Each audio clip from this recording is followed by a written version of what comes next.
This conference will now be recorded. Or send your comments to the town clerk prior to the meeting. Town clerk Avery, would you please call the roll?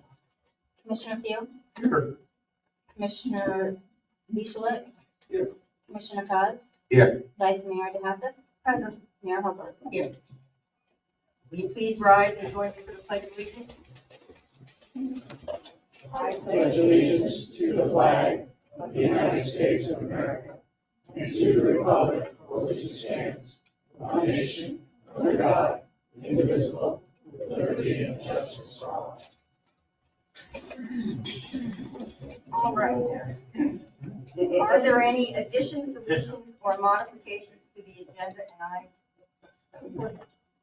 Thank you, Madam Mayor. Madam Mayor, item number 6, the town manager's contract, we would like to take that off of today's agenda.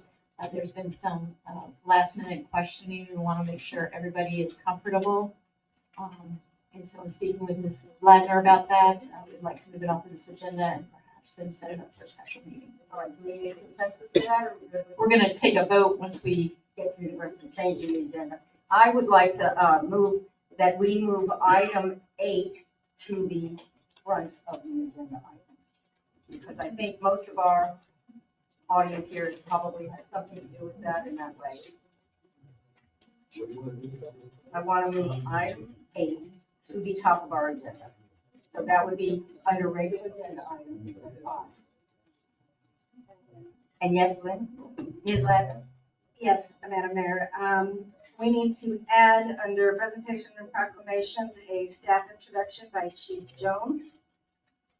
And then under the consent agenda, we would like to remove item number 3, that resolution number 2823-02, pending some additional information regarding FDIC insurance verification for the investment funds. Number 3 under the consent. Yes. All right, anybody else have anything else to add to these changes? All right, I'll entertain a motion on the approval of the agenda as amended. So moved. Second.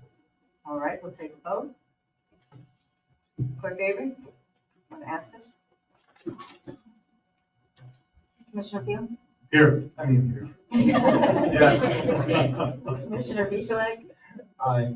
Commissioner Cos, Vice Mayor DeHassett, Aye. and Mayor Hobart. Aye. All right then. We have a proclamation. Municipal general election proclamation, which I will read into the record, bless you. I, Susan Hurlbert, Mayor of the town of Ocean Ridge, Florida, do this day proclaim that the town of Ocean Ridge will hold a municipal general election on March 14, 2023, for the purpose of electing 2 at-large town commissioners for 3-year terms. The town hall voting precinct will open from 7 a.m. to 7 p.m. 2 candidates receiving the highest and second highest number of votes shall be elected to serve. We have voting for not more than 2, Carolyn Cassidy, Susan Hurlbert, and Martin Beachside. Good. And then we also have a staff introduction by Chief Jones. Yes. Hayden Archer, will come forward for just a second, please. Want to introduce everybody since we have it packed out. Great night to do it. Hayden Archer is our newest police officer. He was sworn in today, just prior to the meeting. He was a military police officer in the U.S. Navy and comes to us from the local area, so we are glad to have him and just want to welcome him to the group.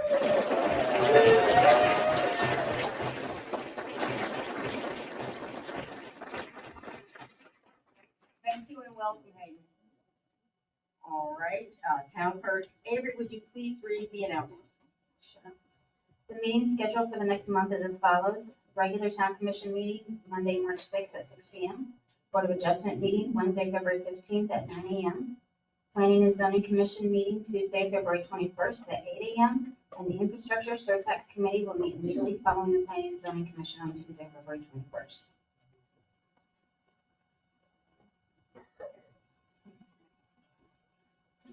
Please join us on Monday, March 6th at 5 p.m. in the Commission Chambers for a presentation of our building official. And the topic is, do I need a permit for minor repairs? Town Hall will be closed Monday, February 20th to observe President's Day holiday. The annual municipal election will be held March 14th, 2023. There are 2 town commission seats open for a 3-year term. Qualified candidates appearing on the ballot are Carolyn Cassidy, Susan Hobart, and Martin Bichelet. The Ocean Ridge Town Commissioner Candidates Forum will be held Thursday, February 9th from 6 to 8 p.m. at Town Hall. Those who wish to submit possible questions for the candidates can do so 30 minutes before the forum in the Town Hall lobby. Residents who wish to sign up to receive important town notifications and news via Civic Ready should be sign up on the town website or call Town Hall for assistance. All right, we're going to open the floor for public comment on non-agenda items. Kelly, would you like to read our protocol? Each person addressing the commission shall step up to the podium and state his or her name and address in an audible tone of voice for the record. All public comments must be addressed to the commission as a body and not to individuals. Personal verbal attacks upon commissioners, staff, and/or members of the public will not be tolerated. Any person making impertinent, obscene, personally insulting, defamatory, or slanderous remarks, or who becomes disruptive while addressing the commission, shall be barred by the presiding officer from speaking further, unless permission to continue or again address the commission is granted by a majority vote of the commission members present. All right then. Ms. Shine. Here we go. Janet Shines, 120 Dolphin Road, Ocean Ridge. First, I'd like to congratulate Lynn on her appointment to town manager. We really look forward to working with you, and I want you to know that you were us, the residents' first choice. So congratulations. Next, I'd like to address an issue that's come to light due to a public records request that was made requesting text communications that occurred during town meetings between commissioners and town residents.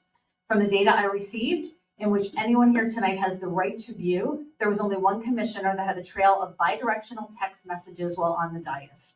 I do not believe texting from the dais with a resident should be permitted, because first, our written town meeting rules say all comments must be addressed to the commission as a body and not to individuals. That violates that. It has been stated numerous times also that there will be no dialogue with a member of the public speaking on a topic. And finally, in the January town hall meeting, Commissioner Cos brought a vote to allow a dialogue with the residents. And the commission voted this motion down by a vote of 3-2, with the offending party voting against allowing dialogue despite the fact that they were regularly having side conversations via text from the dais. Based on all 3 of these proof points, it would be my understanding that a text directly to or from one commissioner, to or from a resident with the commissioner, reading and responding to said text would be a violation of both our written and stated rules.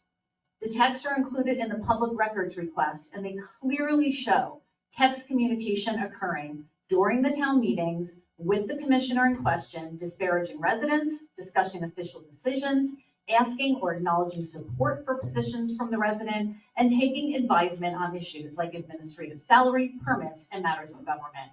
I will also point out that when other residents texted the very same commissioner, and this is also included in the public records request, this commissioner referred them to their town email, demonstrating that only selected residents get special treatment.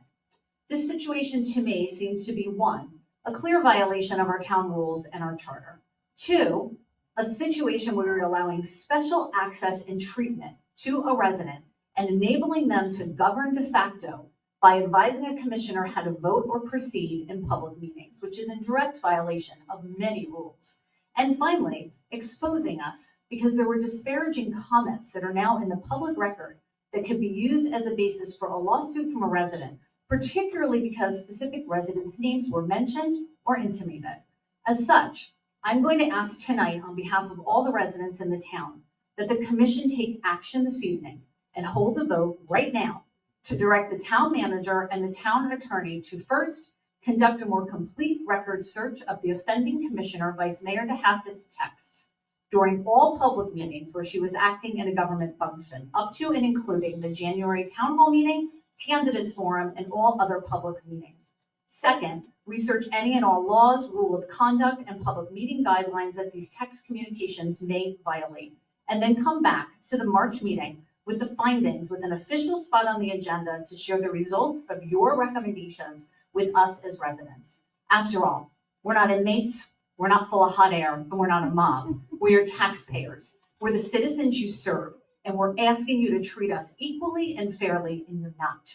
I implore the commission to take action this evening. Show our residents that you listen and that you take action when faced with this type of decision, even when it's one of your own who commits the infraction, so that we as residents can be assured of being treated in an equal playing field without bias or special treatment from our officials. I'd ask you to take action on behalf of all of us now. Thank you for your time.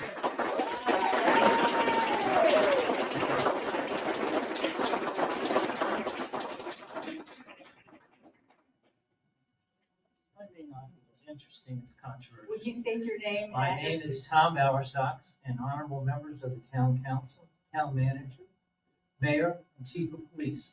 I live at 6300 North Ocean Boulevard and have for 23 years.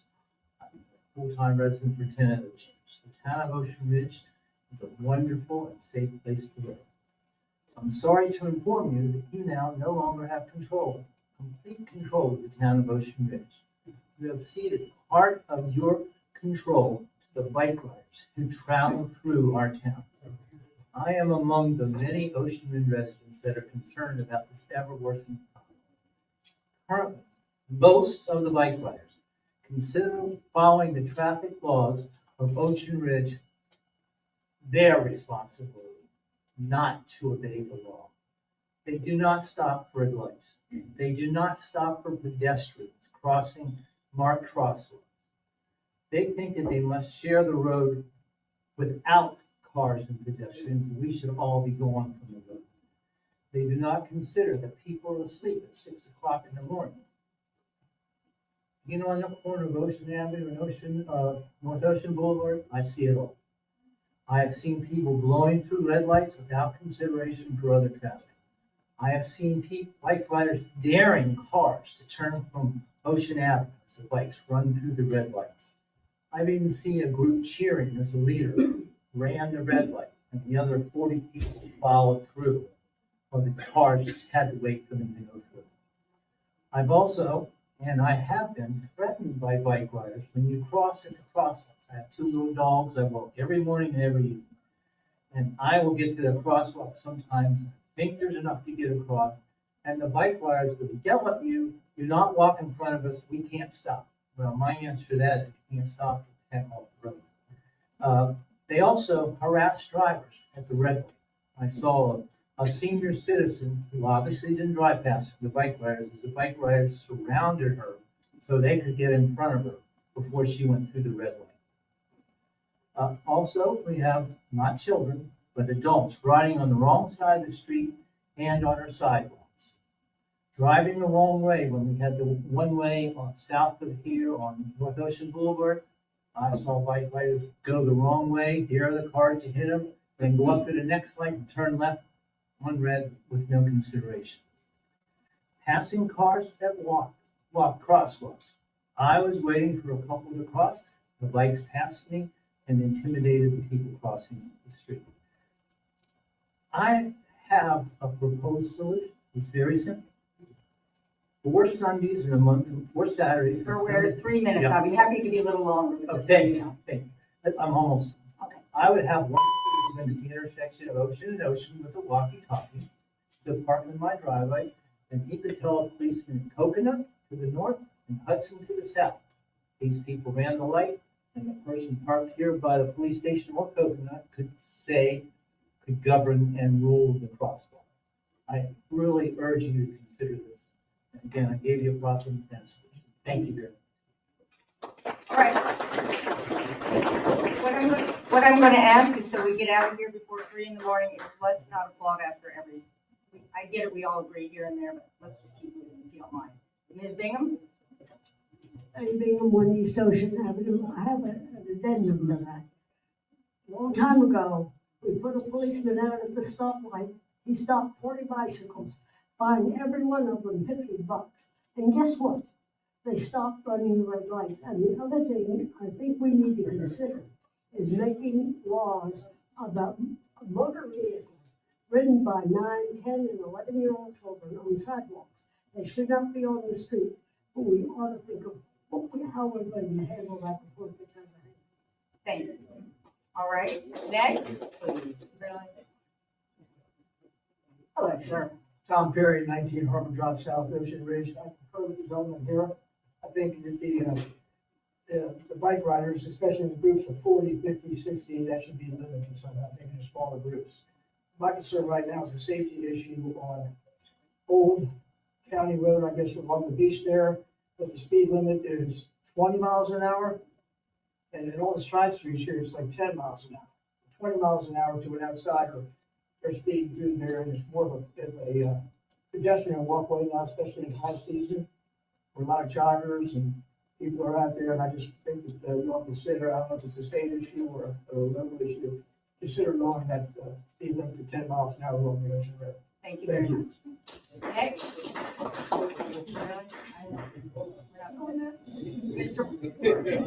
Sir? Come on up. My name is Robert Calcagno. I'm the condo president of Ocean Ridge, Port of Ocean Ridge. My address is 5819 North Ocean Boulevard.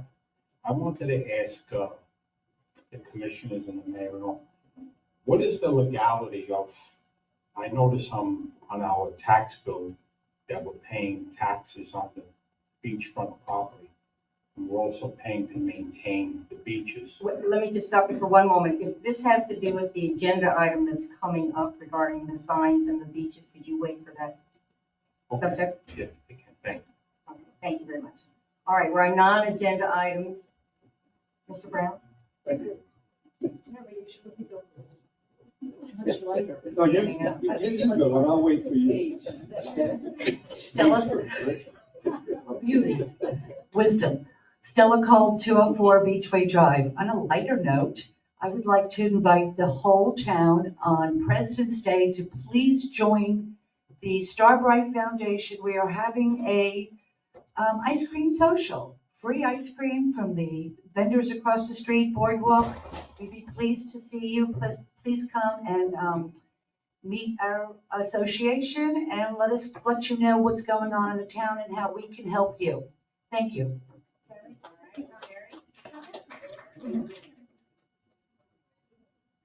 Terry Brown, Harbor Drive South.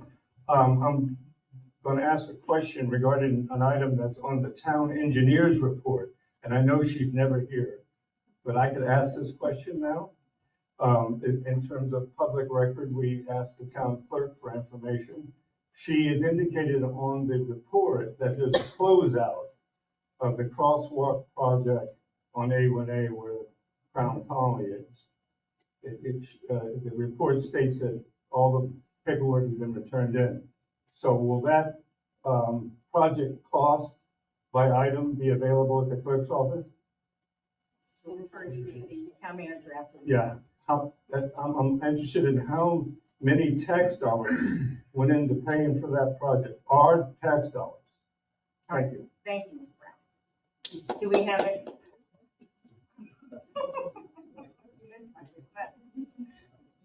Mr. Fields? Evening, Mark Fields, 5700 Old Ocean Boulevard. First of all, I'd like to thank Chief Jones, and his excellent officers for their hard work. I would assume by the applause when the new officer was introduced that everyone in this town feels the same way. If that's true, why do people continue to break the rules and force the officers to make a tough choice? And they show way too much discretion, in my opinion. And we heard about bikes. Well, let's include cars. Let's include running stop signs, dogs on the beach. I beg you, implore you to take a few minutes and read the questions on the ADA website regarding animals and dogs. It is complicated, but it's not that complicated. Yesterday, I went down to Surf by Anna Street. There were 7 to 9 dogs down by Corinne going completely wild. Please read the questions on the ADA website. I know you're all busy, but there's about 30-something questions. And it gives you a great insight to what this whole ADA is about. For instance, when this was signed by Bush 41, it was to prohibit discrimination and help people with disabilities to lead a more independent life. And it's been abused and it has to be addressed. I implore you, I beg you to support your police and your staff. You have great people.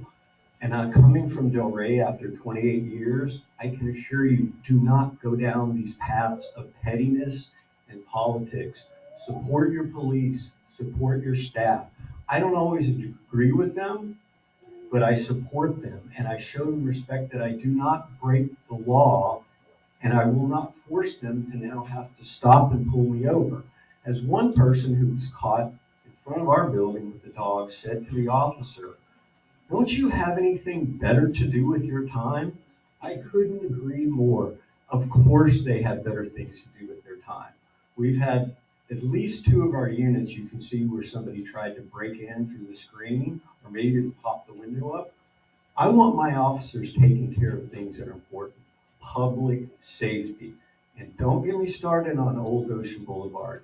Those stop signs are run by vehicles all the time, not just the bikes, electric bikes, skateboards.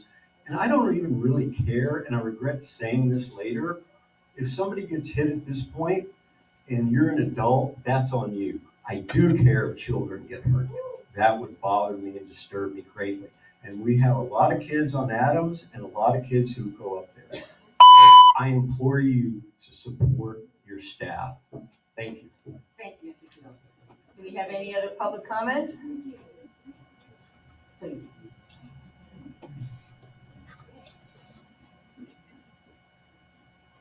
Joe Belmani, 5600 North Ocean Boulevard. And since we're on the subject of police, a couple of months ago, our police pulled a woman out of the water.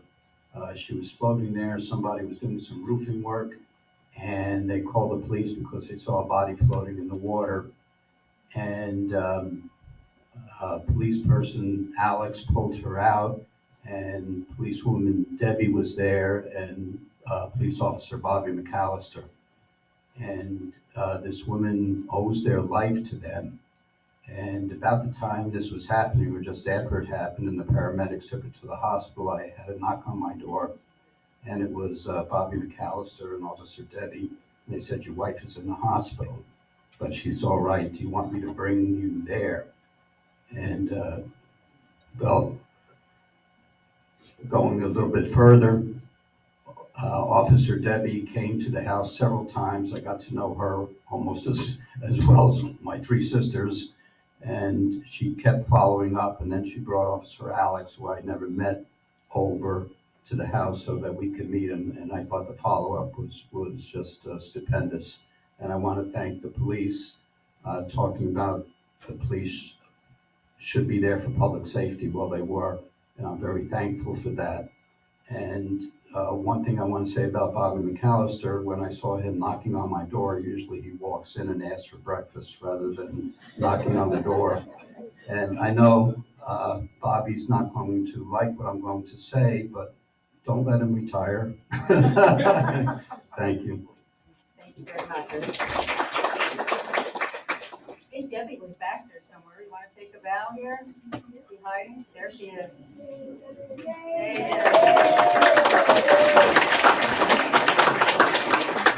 and Mac and Alex. I don't see Mac, I see Alex. Mr. Shivers, do you have a comment? Good evening, John Chibels, 6201 North Ocean Boulevard. My real question is of the council. Is there an update on whether plans have been submitted on 6273 North Ocean Boulevard? You can speak with Durrani after the meeting if you'd like, and he can answer your question. Oh, okay.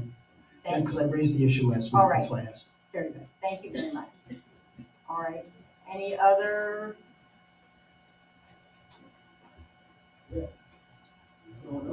That's it?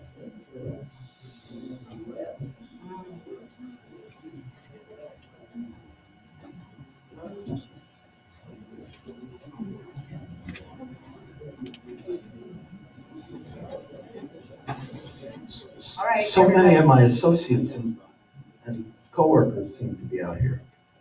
It's amazing how I get along with everyone. Ernest George McNally, 710 Northeast 7th Street. They call it Penthouse 407. It's on the 4th floor, right across the water. In Boynton Beach, it's called Harbor Hall Inlet Club 1. The builder lives here. The builder's son is my HOA president. So it's interesting how Boynton Beach and Ocean Ridge, no matter what you do, no matter how many nights you sleep, you can never separate them. Either from business or from law enforcement or from politics or from finance or from news press or from everything. They're Excuse me, guys, let's give the same respect to. Thank you, Mayor. I can always depend on you, Mayor. I'm here. How much time do I have left? Well, you're at 49 seconds of speaking, so. Yes, and counting, keep going. Oh, I got 2 minutes left? Oh, what I could say in 2 minutes. What? Don't say anything? You don't want me to say anything? Keep moving there, Ernest. Okay, keep moving. So, I listened to some of the speakers, and I totally agree. I was here for the city manager interviews. I was here the day before that, the meet and greet, all the parties, et cetera, et cetera. I was also out in the lobby speaking to them for hours. I mean, hours. So friendly. Like some of them offered me their tie because they said you got a nice tie. I got along with everybody, except for one candidate. I'm not going to name who that is. And so then I wait, and then I sort of listen in on the meeting, and I didn't think things were going so well, so I thought I'd go outside. Somebody for the city said, nobody wants you in here, so go outside. So I went outside. So I continued talking to all the candidates. But then, like a part-time press person that I am, fully retired, I don't get paid. I just do it to give back to the government agencies that I work for. I started to put together what seemed to be texting and calls and certain things to get certain people, especially the person who won the vote, to somehow get him disqualified. Let's go back years where he sent a text to somebody, but he was never charged or anything. But they said, oh, that doesn't matter. He has sexual proclivities. Let's see if we can get a new vote. And I actually listened to one of the candidates with several people in the city actually get on the phone and start making calls. Oh, he did that? Oh. And all of a sudden,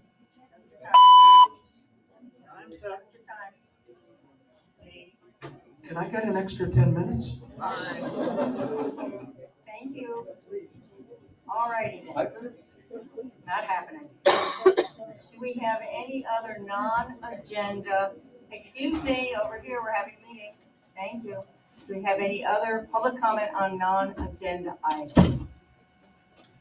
If not, we will move on to the approval of the consent agenda. Town Clerk Avery, would you please read the consent agenda into the record? Adoption of the October 3rd, 2022 regular town commission meeting.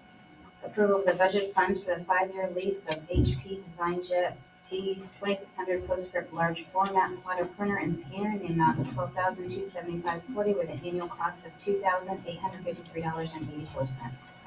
And approval of the Johnson Davis quote for the 6263 Spanish River Catch Basin upgrades of $11,250. All right, I'll entertain a motion on approving the consent agenda. So moved. Second. All in favor signify by saying aye. Aye. Any opposed? Motion carries. All right, we're going to go to the regular agenda items, and we are going to start with agenda item number 8, correct? Yes. So we can move on down. All right, agenda item 8, let's get it out here, since we're out of order, is discussion regarding signs on the beach. Chief Jones, would you please update us on this item? Yes, thank you. Kelly, would you please bring up page 108 of the packet?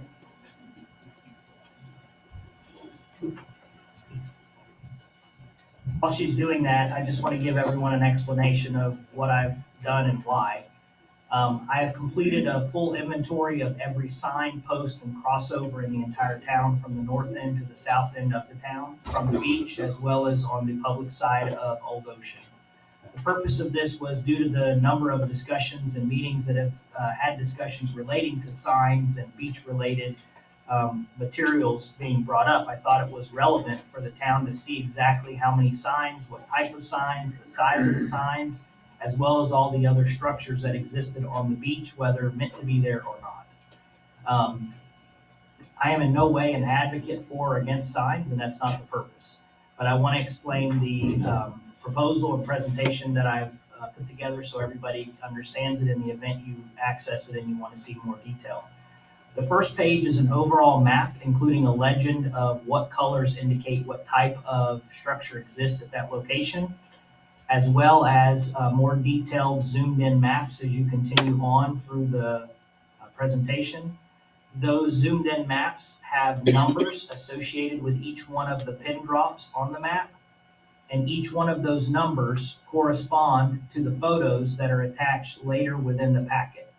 So as you continue to scroll through the maps, you will come to a point where you end up with a series of photographs that start at number 1 and go through 141. That is how many photographs were taken on the beach of items on the beach, whether that be a sign, crossover, or whether it happened to be trash cans that were planted in the dune by the city of Boynton Beach. All of those things are outlined, all those photos are attached. If you look at this presentation via the website, you can actually zoom in to the photographs so that you can get a more in-depth view of what those photographs look like. And it does clarify for you what type of signs are where and where they predominantly exist in areas along the coastal portions of our beach. If there's any questions that the commission has, I'll be more than happy to answer them. Not only does this serve as obviously a current list of every item that exists on the beach, it provides us obviously guidance in the future in the event there is a question about whether a sign existed in this year or previous. At least it's documented its current state. Thank you very much.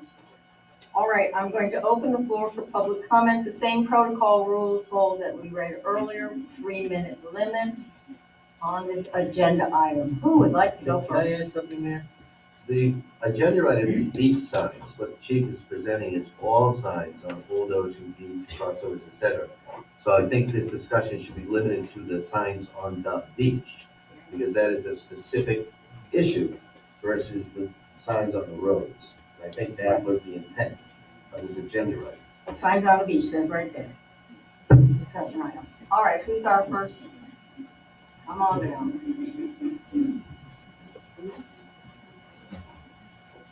Hello, Brian Jopp, 11 Tropical. So this evening I would like to say that I understand the natural human inclination to protect something you love when you feel it is facing an external threat. There is certainly a population boom in Florida and real estate development in our area. Obviously the beaches in our quiet town are a hidden gem that do not draw the hustle and bustle of neighboring towns to our north and south. And yes, I think we can all agree we would like to keep it low-key in Ocean Ridge. However, that does not in any way validate actions such as the placement of beach signs that try to interfere with our right to use the beach, especially if that attempt at interruption takes the highest toll on those who live closest and use the beach most often.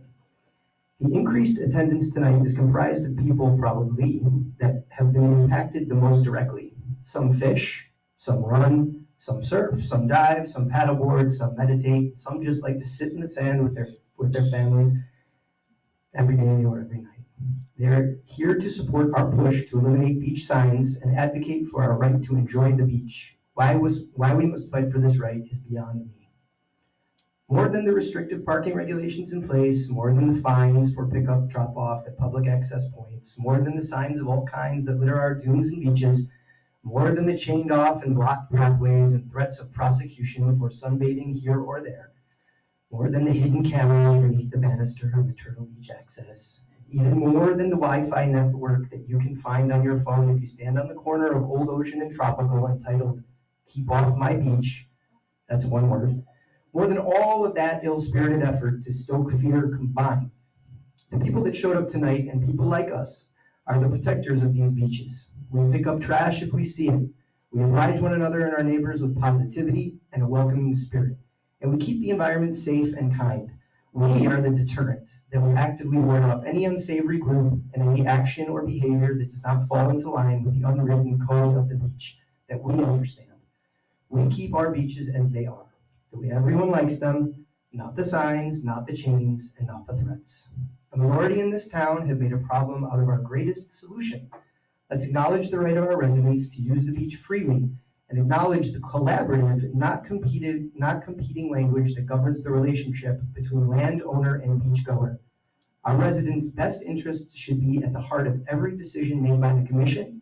Decisions that impact the entire population should never be made behind closed doors or out of sight or with the agenda of a few in mind.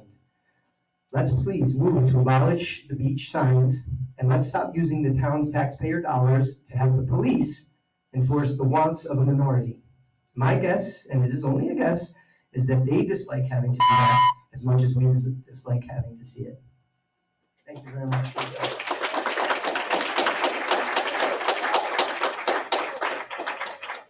Let's keep the applause down, please. And let me also ask if we have, excuse me, speaking of here, if we have several people with the exact same comment, let's remember that we can make this move forward by saying what he said. Ma'am? Yes, hello. Hi. My name is Lacey Siegel. I'm here speaking on behalf of peace and from my heart. This town is the most magical vortex I have ever lived in. You can feel its magic in the sand, inside the homes, and from the residents themselves. I have been a resident of Ocean Ridge for 10 years, and the daily gratitude I feel is almost overwhelming. In April 1937, Mayor White had a contest to change the name of Boynton Beach, and his daughter won. She named it Ocean Ridge. Her name was Marion Whitebird. To me, that is the epitome of peace, Whitebird. Lately, the peace has been a bit rocky. I've never witnessed such animosity in our town, especially between each other. We are all on the same team, but we have seemingly forgotten that as of recent times. There isn't a day that goes by that my neighbors and I don't utilize this gorgeous beach. We say our prayers, meditate, practice yoga, paddleboard, surf, snorkel on an incredible reef, play sports, dance, and take the most delicious walks on sacred land. We make sure to clean up not only after ourselves, but any trash we may find along the shore or through the sand. We all help each other go above and beyond the cup of sugar neighborly rapport. It stopped me in my tracks when I recently heard of the incident of one neighbor throwing trash on another neighbor's yard. It has gone too far with this hostility, and I stand up here today to ask to please put it to an end. The signs have been such a battle, and it has reached the point of absurdity. Not only are they located in an area they shouldn't be, they have also caused such ruckus, including innocent residents going to jail, unnecessary photos of women residents in their bikinis, and other forms of harassment. These signs are breaking us apart and taking away from the beauty of God's work of art. I was informed this morning about the location of the Turtle Beach sign back in the day, unsure the year, being the separation between the black beaches and the white beaches.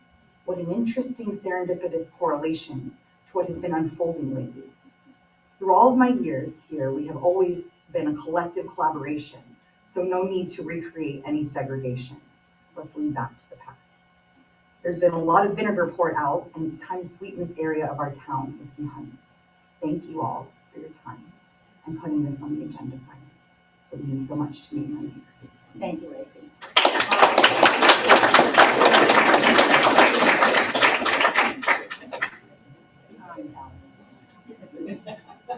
Next.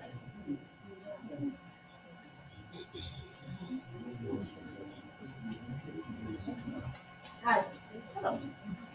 Cheryl Marrier, 5011 North Ocean Ridge. I'll make it short like you said, What street? 5011 North Ocean Ridge. I'm sorry, North Ocean Ridge Boulevard.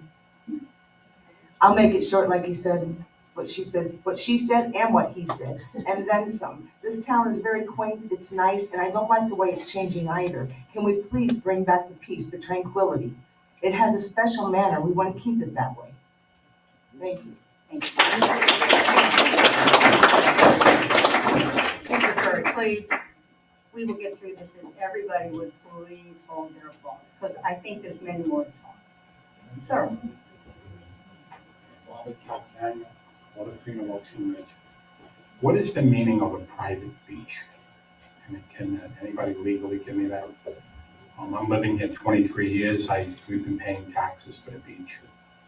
Me and 17 other residents in my community. We were under the assumption, because of our tax bill, that this is a private beach.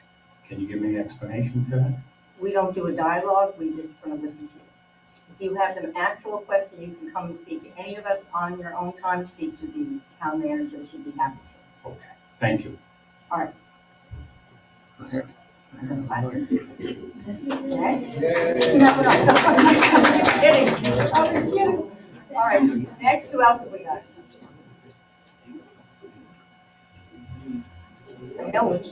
There we go, here's the gentleman, come on.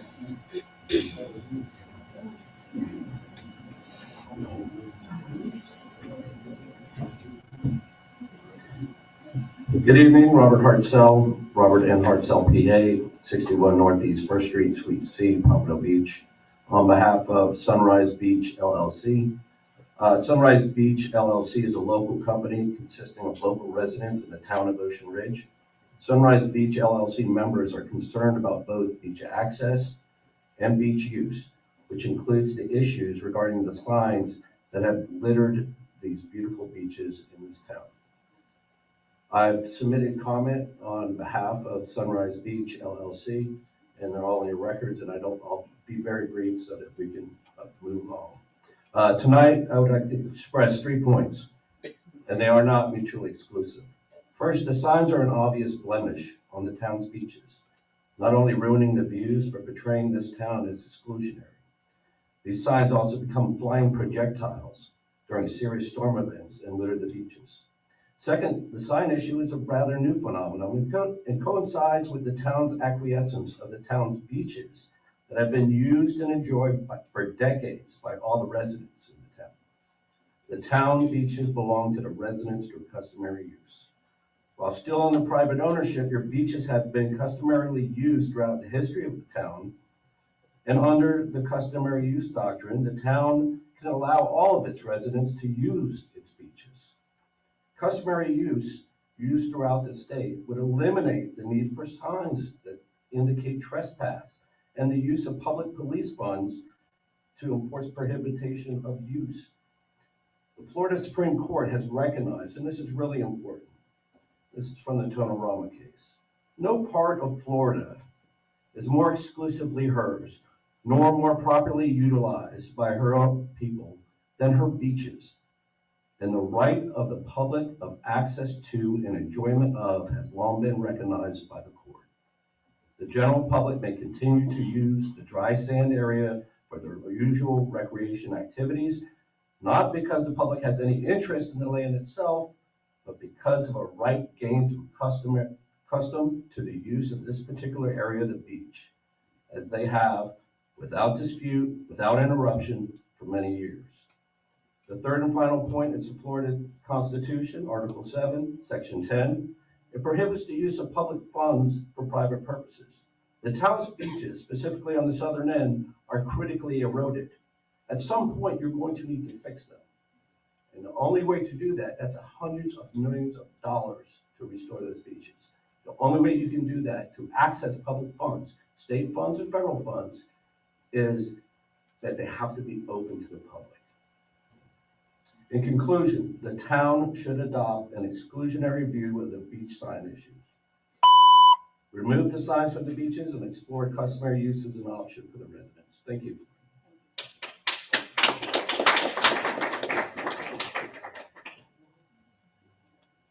All right, do we have any other? Well, I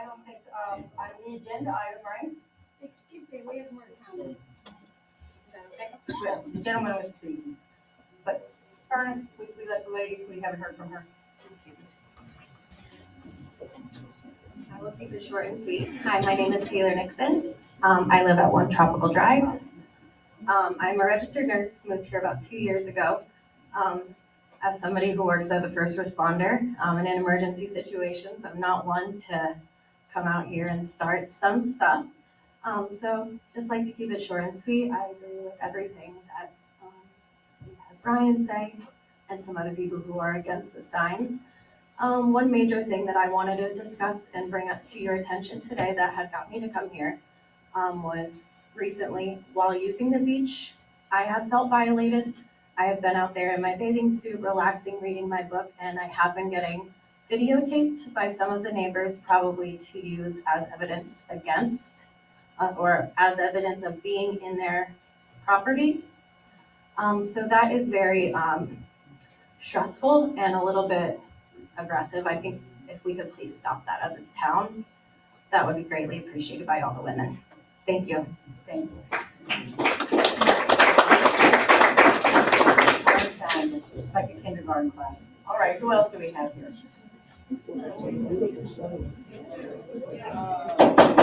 Would you please, so people can be heard? My name is Debbie Cook. I live at 28 Tropical Drive. I have come up and spoken. Can you hear? Excuse me, Debbie. Yes. She's trying to speak. Can you hear her? I guess that's a no. My name is Debbie Cook. I live at 28 Tropical Drive in Ocean Ridge. I have been opposed to these signs and I have been working hard to get these signs removed. I have with me a petition with 61 names on it for residents of Ocean Ridge that would like the signs removed. I think they're illegal. And thanks, I sat in on the meeting where we interviewed the new town managers, and I was very surprised to hear our new town manager talk about how our town is supposed to be managed. And I think it was illegal for the police to even go to the beaches. I'm not sure, and I suggest everyone should read our town charter to see how our town is supposed to be dealt with and how these signs are supposed to be dealt with. And I would like them removed, and I think that most of the people would. I've heard the comments that some people like the signs. I would think there's more people that don't like them. And I think this crowd, if we're getting rid of the signs, so I would like that to be acknowledged too. Thank you. Thank you. All right, who else have we got? Mr. Brown? You waited too long. Terry Brown, Harbor Drive South. You know, you could start over with this thing.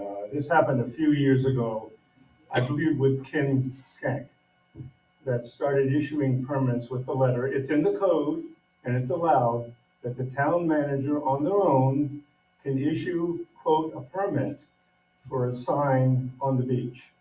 There's no construction requirement. The only requirement is the size of the sign. Am I correct? And I think the town attorney in her wisdom said that one of the things that could be done is to review the ordinance on signs, including that issue of the town manager issuing a permit by a letter. That's all it says. You may do it. And I think that, in my opinion, you ought to start over and get rid of all the signs that are on the beach that are between the dune line and the water. And start over and look at where they're actually needed. And there may be some cases where private property signs coming upland from the water might be needed. But they're not all needed, and they should be removed. Thank you, Terry. All right.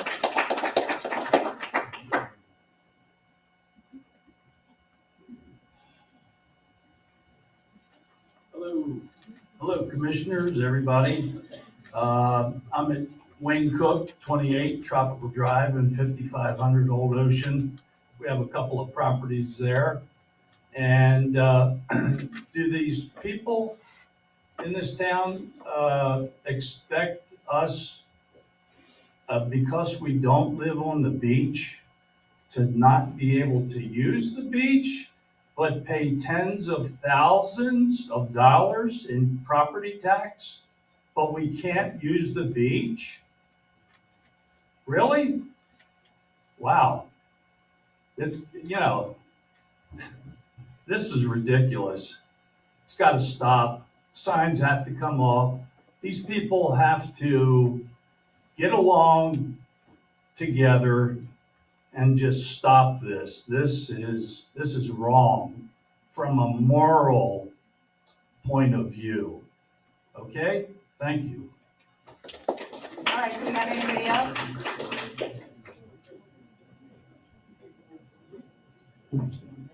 My name is Christopher Curry. I live at 27 Tropical Drive. I would like to make one little small suggestion, and that is that this commission pay attention to the words of its town attorney, Ms. Goddard. At the December meeting, Ms. Goddard made a few statements. I'm going to read a couple of them verbatim. Part of the legal issue with this is, one, that it is so public trust property in terms of the public can utilize that property. It is also private property in the sense that the condominium's private property lines extend out that far. And there is other property interests involved regarding the public's access and easements that the public have that has been created over the years. So there are a multitude of property interests in this property. Signs are a difficult issue for a variety of reasons that we have all discussed at one point or another. They applied for a sign, and what I have yet to hear as a legal issue is that the sign is prohibiting someone from exercising what property interests they may have in the property. I just want you to know that I am right now insisting that these signs are prohibiting me from exercising what property interests I have in that property. Ms. Goddard continued, so people don't like the signs. That's what we've heard from some people. Some people like the signs because people who do not know about the limitations of the signs believe that it is private property and don't spend a lot of time there. Seriously? This sounds to me like intimidation.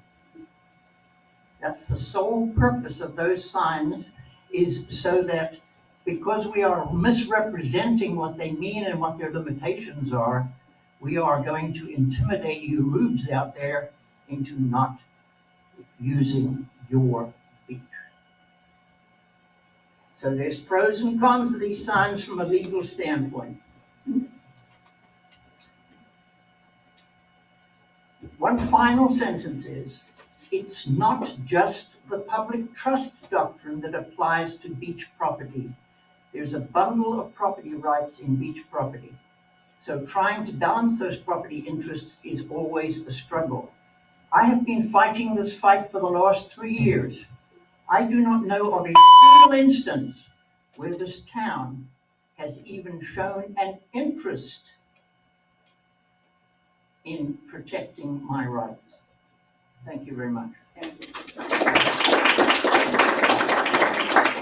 Ms. Gold?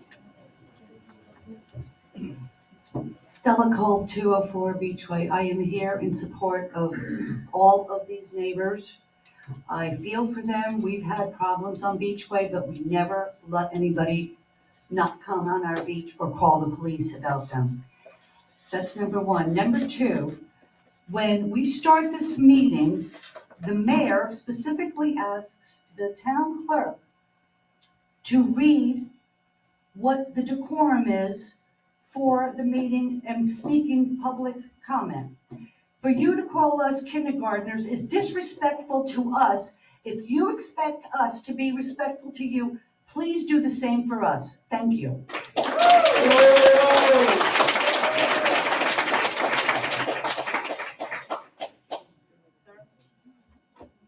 Hello, yes, my name is Ron Eisner. I've lived in Ocean Ridge for the past 4 months now, but I've dreamed of living in Ocean Ridge for the past several years. The reason why I didn't live in Ocean Ridge because it was hard to find a place, and the reason why I didn't come to the beach at Ocean Ridge because there's no parking. There's already a natural deterrent of people that are not here from coming to the beach. What I'm saying is the signs don't really do anything. They're just moot and they're just ugly. The natural thing of people not to come to the beach is that there's no parking. People are not gonna come here in droves ever because there's no public parking. That's it.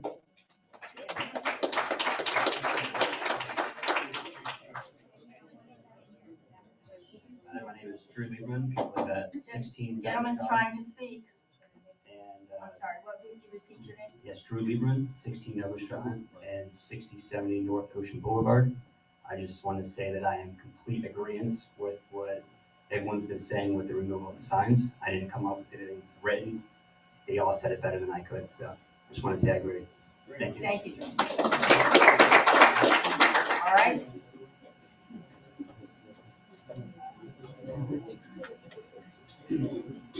I'm Mark Cheney, 11, I'm sorry.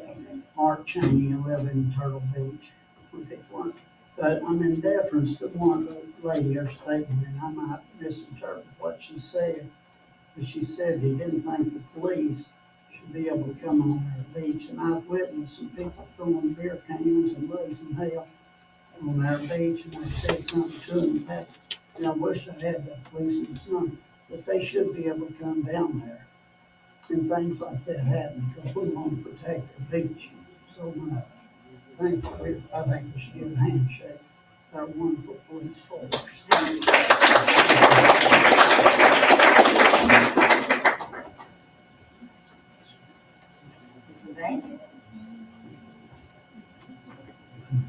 Good evening, my name is Elliot Zank, and I live at 5006 Old Ocean Boulevard. My wife and I purchased the property 19 years ago, and that means that we have paid taxes on that site for 19 years. We did so with the hope that someday we would be able to build our dream home. And with long hours and hard work, build it we did.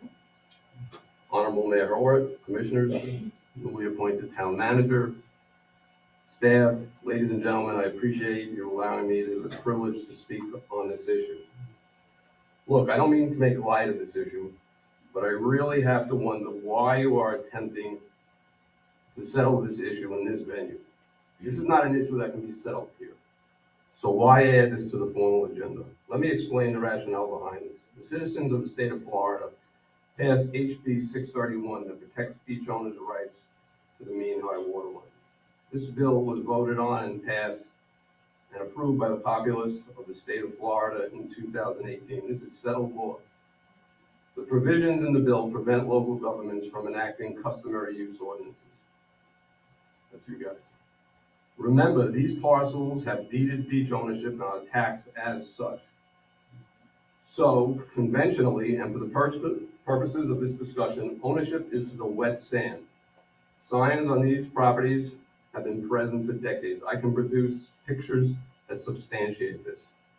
As such, there is no customary, ancient, grandfathered in, or whatever you wish to call these rights, applicable to these properties. On the southern end of the town has for many years a sign on the beach stating, "The end of public beach, please respect private property." It's placed well below the dune at the DeLorean property, or as you may know it, John Sweeper's property. Now, without posted signs, an owner's rights cannot be enforced. Am I correct, Chief Jones? Additionally, forcing removal of these signs would be a violation of the owner's First Amendment rights of the U.S. Constitution. This issue should not be confused with some obscure ruling from 1974 from Daytona Beach. You know Daytona Beach, where they drive the cars on the beach. There is 1,000 feet of sand on that beach. Is this next to Ocean Ridge? Let a bunch of vehicles drive on the beach? Oh, The signs are necessary in this town, on the beach, and on the street to prevent a major influx of non-residents from crowding the beach. Even with the signs, I have witnessed numerous Uber and Lyft drop-offs on Old Ocean. There in fact needs to be even more police presence to enforce these signs. We need signs to give the officers tools to patrol the beach. I know that you are aware that Riverwalk community is about to bring a whole new level of crowding. Yeah, I'll bring it to a close right now. There are 300 apartments, 600 parking spaces going in on Woolbright, which empties onto our Beachway Street. Do we really want to rename it Beach Highway? The influx of folks from these units will be a tremendous impact to our beaches. Come the month of May, when these apartments are occupied, just take a moment to think about this. You will all be begging for more signs. I believe that you will all come to the same conclusion I have. Signs are necessary. Thank you very much. Thank you.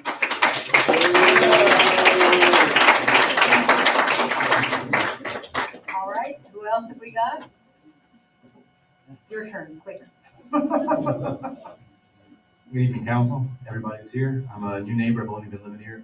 Apologize, my name is Micah Hebert, retired Sergeant, United States Marine Corps. I teach at a local high school now, and I can't quite afford to live here just yet, but had I known this gem of a community existed with all these beautiful neighbors and beautiful beaches, and the only honeypot of surf that I found on the East Coast that can rival where I was stationed in Hawaii, I would have bought here 10 years ago. But I do plan on using my VA home loan. Right now I'm a renter on 11 Tropical. I do plan on using it to purchase a property here in town. I buy my boards, I spend my money at Nomads. If there were more businesses, I would be happy to spend money there. That being said, what makes this beach town a community, and what keeps it so unique is its pristine nature, having access to that nature. And if you take that away, I promise you, I will not live here. There's no incentive for me or anybody else to come out. I'm very respectful. You might notice I have a distinctive look. I'm out there, I've only missed the last 2 days in the last 2 weeks of hitting the ocean, and that was because I did a field study to Washington, D.C.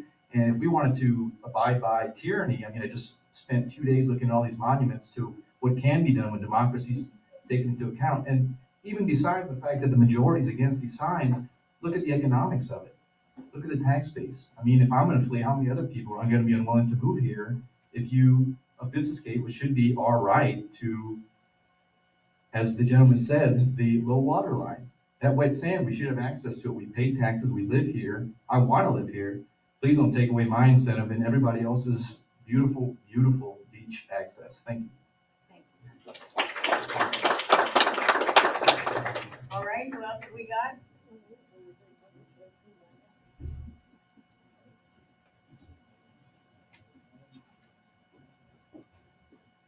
Hello, everybody. My name is William Willens. I'm a 25-year resident of Ocean Ridge, previously on Hudson Avenue, now on 27 Tropical Drive. More than anything else, I do disagree with the signs. I definitely disagree with what that guy said. And I don't think there's going to be an influx of people anytime soon. I've been here longer than many, but not more than all.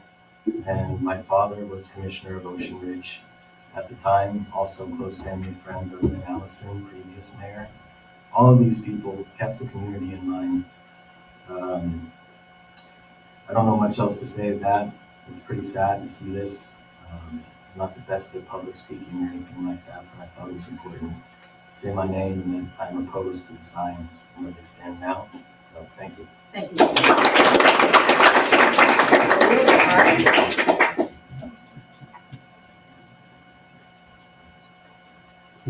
Good evening, Mark Feinstein, 5109 North Ocean Boulevard. Turtle Beach has deeded beachfront property. It's private property. We are one of many communities of private homes along Old Ocean Boulevard, including Diamond Beach, Ocean Walk, Colonial Ridge, Portofino, the Dunes, and many others, all of which have deeded beach front access. The signs help us maintain vested property rights.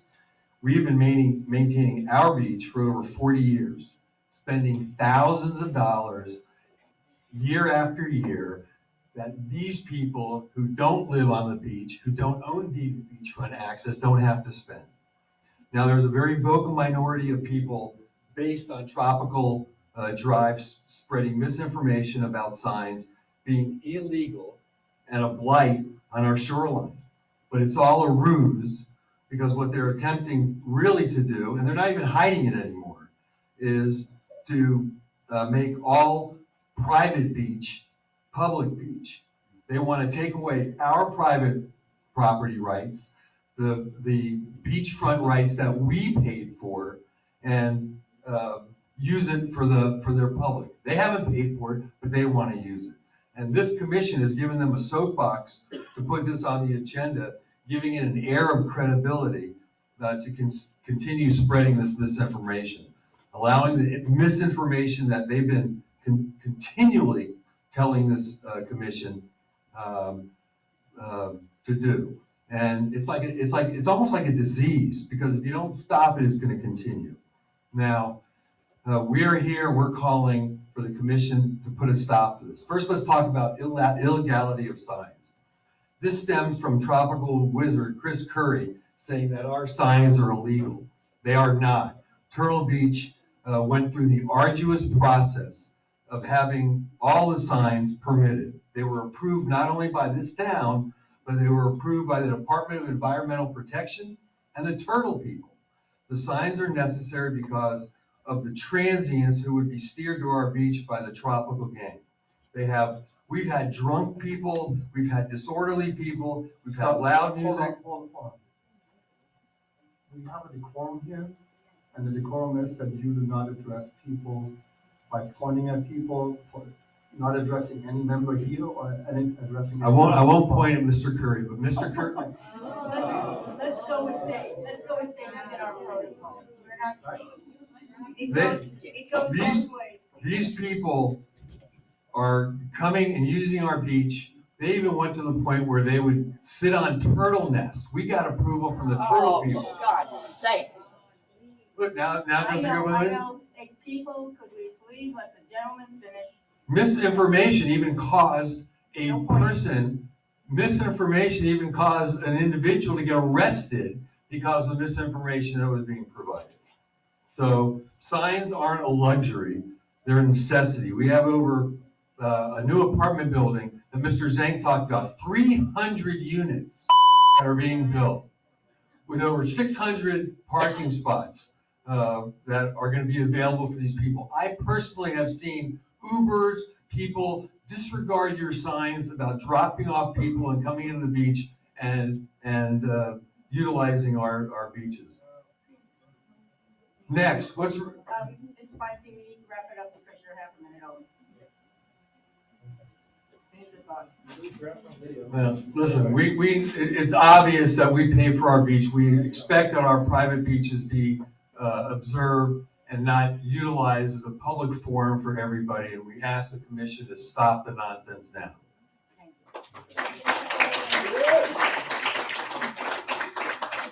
All right, do we have anybody else? Janet Shines, 120 Dalton. I said this last time, I'm gonna say it again. We're infighting in the town versus fighting what's really the problem.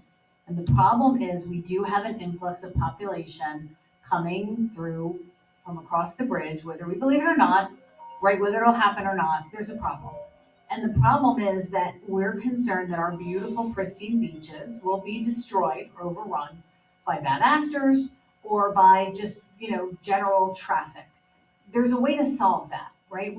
I understand the need for the people who own properties on the beach to protect some level of their right. I understand that. If I have a private deck, I don't really want, and I don't, by the way, but I don't really want somebody coming up on it and spending the night, which, I've heard stories of. And there's also a way to say on the beach, though, we shouldn't be so unwelcoming to our own town members that people feel as if they can't swim, they can't surf, they can't enjoy the beauty of the beach. And I think we've been talking about this for 2 years. We need to get serious about it. What is our plan to protect our town residents to have free and clear access to the beach without violating anybody's property rights, but at the same time to slow down the traffic that's coming in that will do that damage and throw those beer bottles and create garbage and work for our police. And I really feel strongly that we need to stand up and have some kind of a task force or retain some kind of an expert to figure out how we do it, right? Is it some kind of special roads access? Is it, I hate to say signs, but is it signs on the roads instead of on the beaches? Is it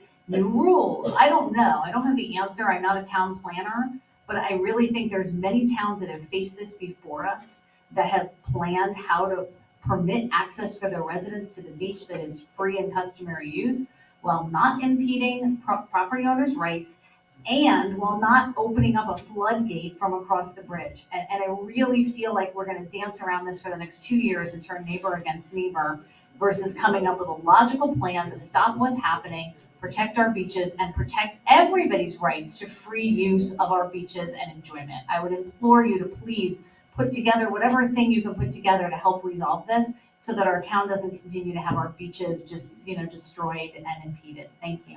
Thank you, Jen.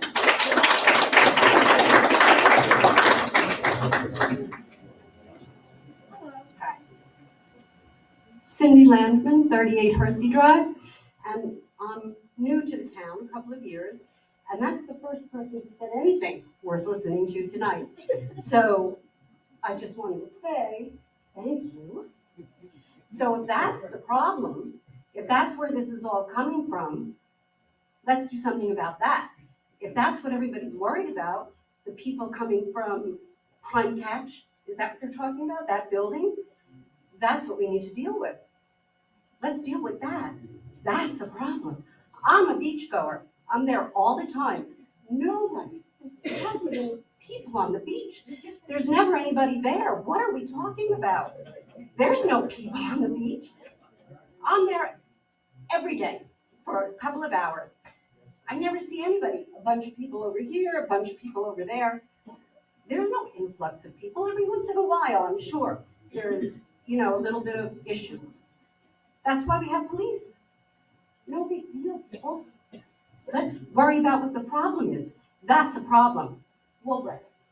Thank you. Thank you. Anybody else? Oh, Greg? Greg Van Vliet, 17 Tropical Drive. Seems like it might be easier on the commission and everybody if they gave the job to the town attorney to look up the legality and what can be done here. We don't need a situation where our town police are arresting people and we're gonna get sued. If we're finding that these signs are illegal, if they aren't allowed, what exactly are the rights? And it's not only here, it's happening all over Florida. It's happening in Panama, different places, way back to Daytona. So let's approach it from the legal viewpoint. Thank you. Thank you.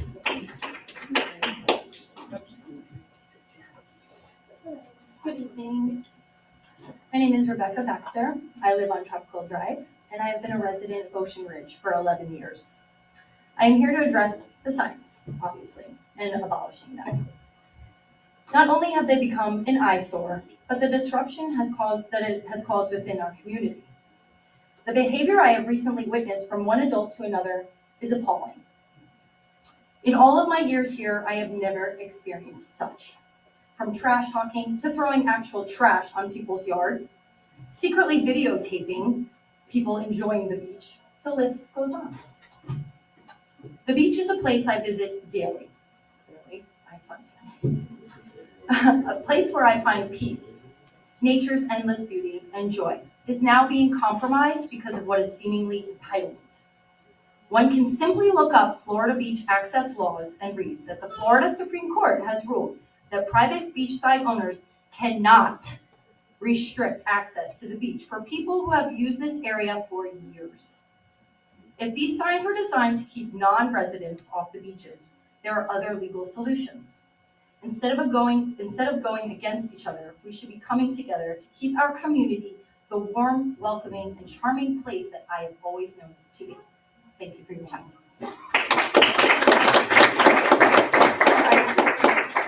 How are we doing here? Anybody else?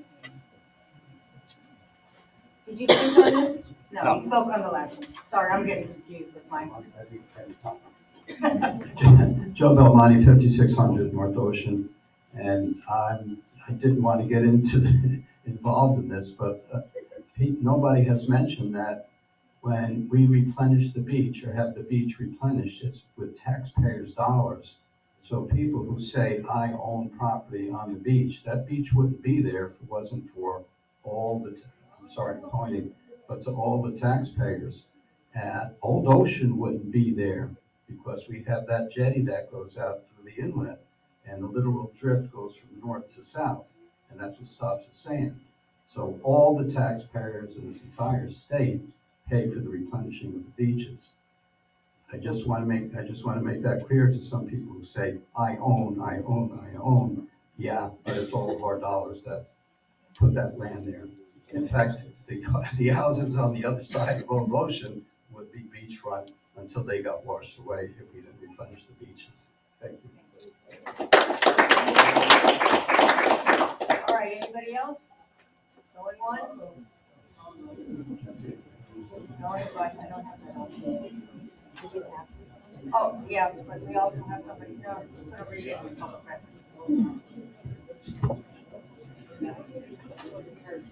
All right, everybody,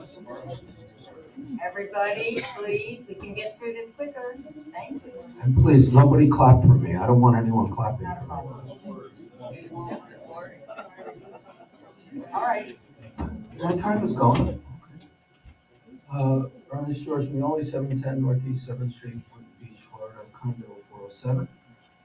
Again, I keep repeating that the builder is a longtime resident of Ocean Ridge, and the developer, and in fact, my current HOA president, who's his son. So you say, well, why do I come here? I have to be honest with you. If I listen to all your problems in Ocean Ridge between yourselves, that's your business. I'm Boynton Beach. I own Boynton Beach, and Boynton Beach owns the park across the street. That's the only reason I'm here. And the only reason I'm here is because all I want is for every sign posted by the federal government, the state, the county, the municipality in that park to be enforced. No speeding. Speed limit's 5 miles an hour, not 45, not 60, right? No back-in parking. And everyone's supposed to pay. Not that they, hi, like they know everybody.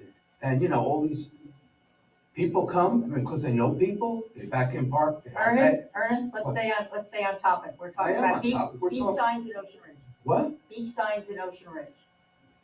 That's our agenda item. Well, wait a minute. That doesn't count us. Well, yes, it does, because your beaches, Ocean Ridge beaches, touch on our beach.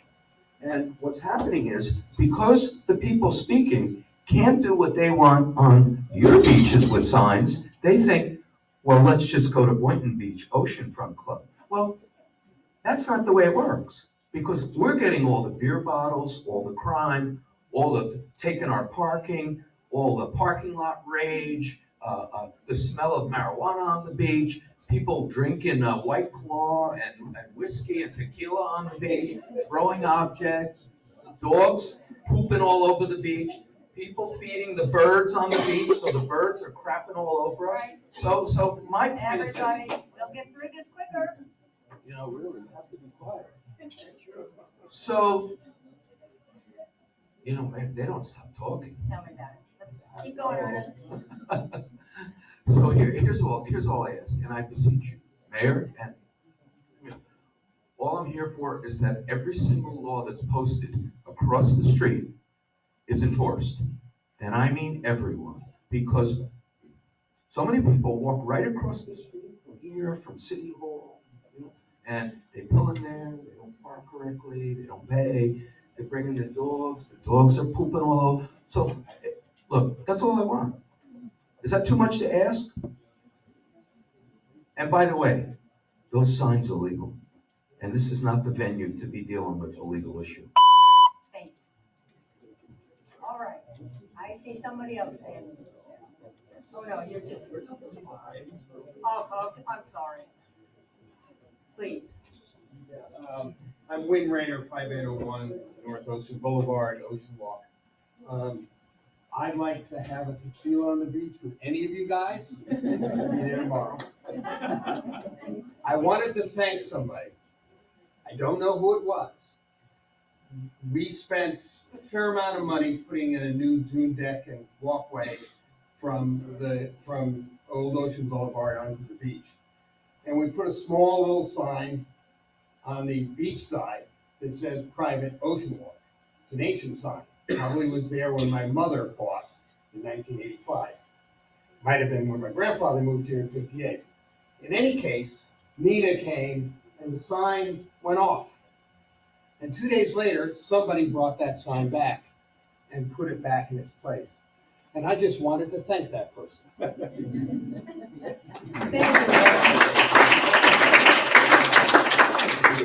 All righty then, how are we looking? We ready to close the public comment? Going once, going twice? Oh, sorry, we have some that came by email. Town Clerk Avery, could you please read these into the record? Ocean Ridge Town Commissioners, I am one of many concerned citizens requesting to review and amend the current beach ordinance concerning restriction of signs and obstacles on our beaches. The unobstructed natural beauty needs to be protected and maintained on the dunes and sand areas. On the beach, there are unnecessary signs permanently fixed in the ground, along with the debris and beach items being left there for days. There are potential hazards for all users in marine life, specifically the protected sea turtles, their nestings, and hatchlings. For all, the role in natural preservation is clear to leave no trace. We need this due to the increasing popularity of our beaches and to keep Ocean Ridge the special place it has always been. Thank you for your service to the town and considerations to this letter. Sincerely, Gary Hemstreet, 25 Percy Drive.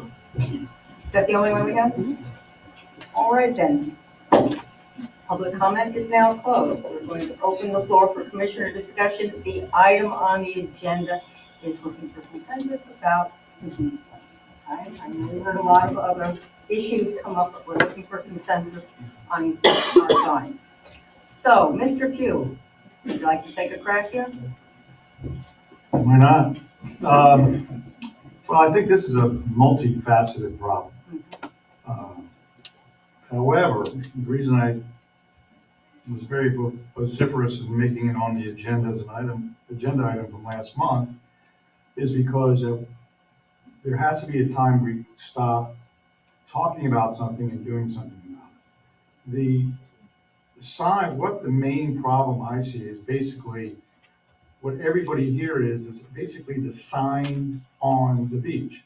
I'm talking about the sign on everybody's walkway, little chains or things of that nature. Those signs are part and parcel of people's private property. The main issue here is the sign on the beach. I mean, let's face it. I mean, I don't want to walk down the beach and see a sign that tells me I cannot walk past that sign unless I'm walking in wet sand. One of the folks brought up there here a long time ago. I was taught how to snorkel out here when I was 6 years old. I taught my children how to snorkel out here. To be told that I am not now the public to be able to walk on that beach is very detrimental to me and my thinking of how I live in this town. I believe in personal property rights. I also believe, though, the rights of the public, and the public is me. The public, I am the public. I might not live on the beach, but I live on the other side. And I walk across and I walk on the beach. And to see the sign, whether it's one sign or, as I have to hand it to the chief, it's almost 40 to 42 signs that need to be removed post haste. It's blight. That's what it is. We're tired, I am tired of walking on the beach and seeing a sign that tells me that I can't walk on the beach. When I walk on the beach, I understand that if I'm walking to somebody's dune property, that's their property, and I get it. There's been problems with that. But that's where we have our police force. And having a sign on the dune saying, hey, don't play in the sea oats or, keep off my property, I have a problem with that. My problem is, once you get past the vegetation line and you place a sign that's literally, you have to get past it. You have to walk around it. That's when it becomes, now, why are we splitting this community up? And the red herring of the people coming across the bridge, I get it. That's going to happen for years and years. But this situation we have with people on the beach right now happens very often this time of year. Let's revisit this in July. There'll be maybe 20 people here. And the problem is that we have a very transitional people that come into the town. But let's get back to what we really are here about today. And it's about the signs that are literally in the beach sand. That's what we're here for. So what do we do about it? Well, we can, and we are town, and whether or not some people believe it or not, we can create an ordinance. Now, we don't have to change our whole sign code to do that. We can create an ordinance just for that sign. Now, whether it gets challenged or not, it does. But if I'm not gonna sit here as a commissioner and not do something because I might get sued, or the town might get sued. I'm here to represent the people of this town. And I'm as one of the people in town that use the beach. So if you get a chance, you should go online and really look at the amount of signs that are really from the inlet all the way to the south end of town. And there's a ton of them that need to be removed. And I think that we should create an ordinance regarding those signs specifically. Basically target those signs and get them removed. Because the beach is for all of us. And everyone pays for that renourishing the beach. Years ago, the beach was up, some of those crosswalks where you had to literally climb up to get on the steps of the crosswalk. So if you're here long enough, you see everything. You see the beach go all the way out as far as, it's amazing. But then when we have Hurricane Sandy, you guys all remember Hurricane Sandy, it wiped out most of the beach. In fact, in Alabama, took down people's seawalls. So we all pay for that beach. We all put money into that beach. We all pay taxes on that beach. So let's get back to the point. And the point is to the signs that are so egregious that we're all worried about. And let's face it, you're putting up signs where turtles are coming up, and when you can say, okay, no offense, Madam Mayor, but if I live in a place called Turtle Beach, and I put a sign up that's literally impeding the turtle to get on the beach, and the irony there is just too good to be true. So I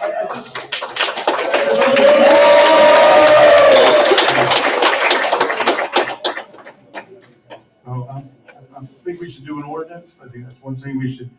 There's one other way to do this, so you know that how the town usually works is that what happens is the town, as the commission as a whole, takes into account all the decisions that we're thinking about doing. We then give it to a planning and zoning department. The planning and zoning department researches what has to be done. You can't make the decision right here tonight about signs. An ordinance takes time to do. So that's another way of tackling the problem. So then you have a little bit of information when you come back. And we can do it as a time served as well. However, there is a process in everything that takes in the town. So an ordinance is really the first step in solving this problem. All right, Christine?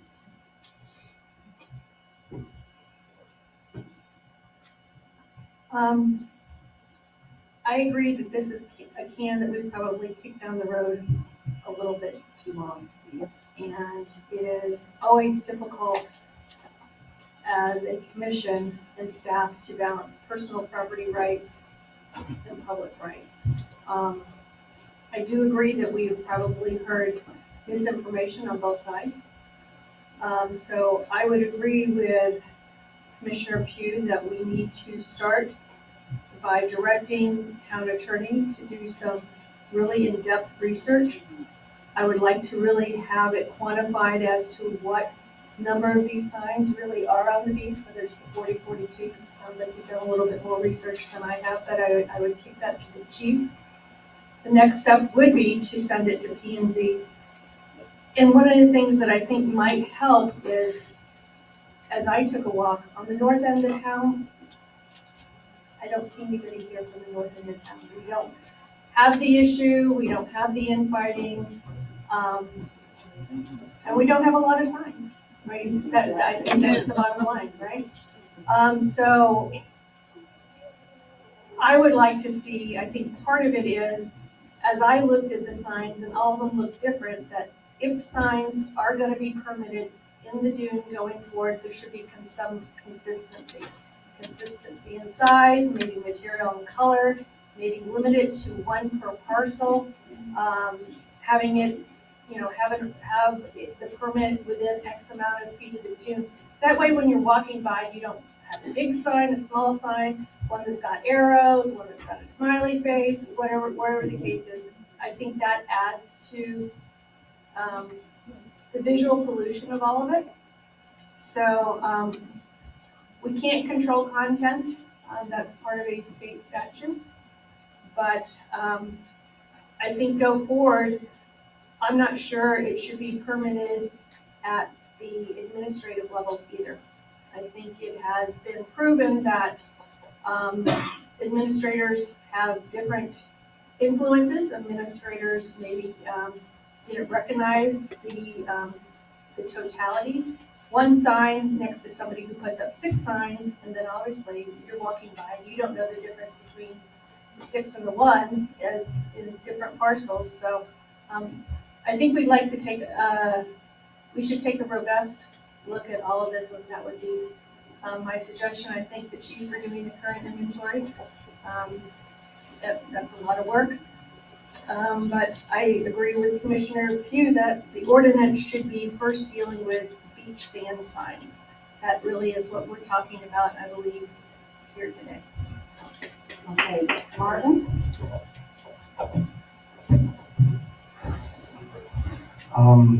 We had this on the agenda 2 years ago, and back then we didn't take action, unfortunately. I think that would have resolved some of the issues. There's a couple of things that that really bother me. I hate the word private beach because that statement is simply not true. There is no private beach in the state of Florida, it's all public beach. That said, it is private property. However, there's state statutes that come into play, there's rulings from the courts that have all dealt with the issue of people passing through that private property, which is public beach. And the conundrum that it poses, being a public beach, yet a private property.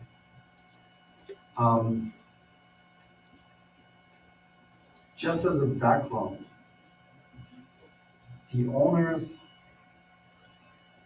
and especially down on the south end, not pointing at a particular person, I'm saying in general, the property owners down on the south end had it probably the toughest with those beach signs, because that's where most of the problems were that prompted some of these property owners to put up the signs.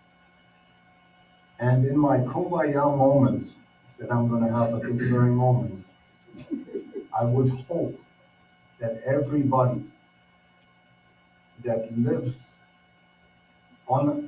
in our town and utilizes our beaches would equally take care of said beaches. That means respect the other people that come to the beach, respect everybody that utilizes the beaches. Be that the lady that does yoga, be that the gentleman that wants to go surf. Anybody should enjoy these beaches. That said, if we can find a way to bring this whole thing back together and become a town, a unified town, where the property owners that do not live directly on the beach but utilize the beach will be respectful towards those that actually own the property and can sit next to them side by side and share that vodka if you need. Not that you're supposed to drink alcohol.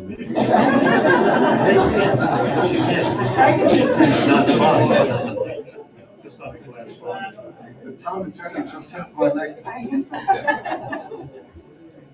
I would hope that we can come to an agreement that, you know, whatever it is that happens down there, that even if the beach signs would be legal and they would have to stay, whatever it is, that the property owners that put those beach signs up, let the people enjoy And the people that are there, that live right off the beach, please respect other people. Don't play loud music, don't throw trash, take your trash with you. Respect the beaches and respect the people that live there. Once we get to that point, I think this is gonna actually go away in whatever it is the beach stands for. Solution for today.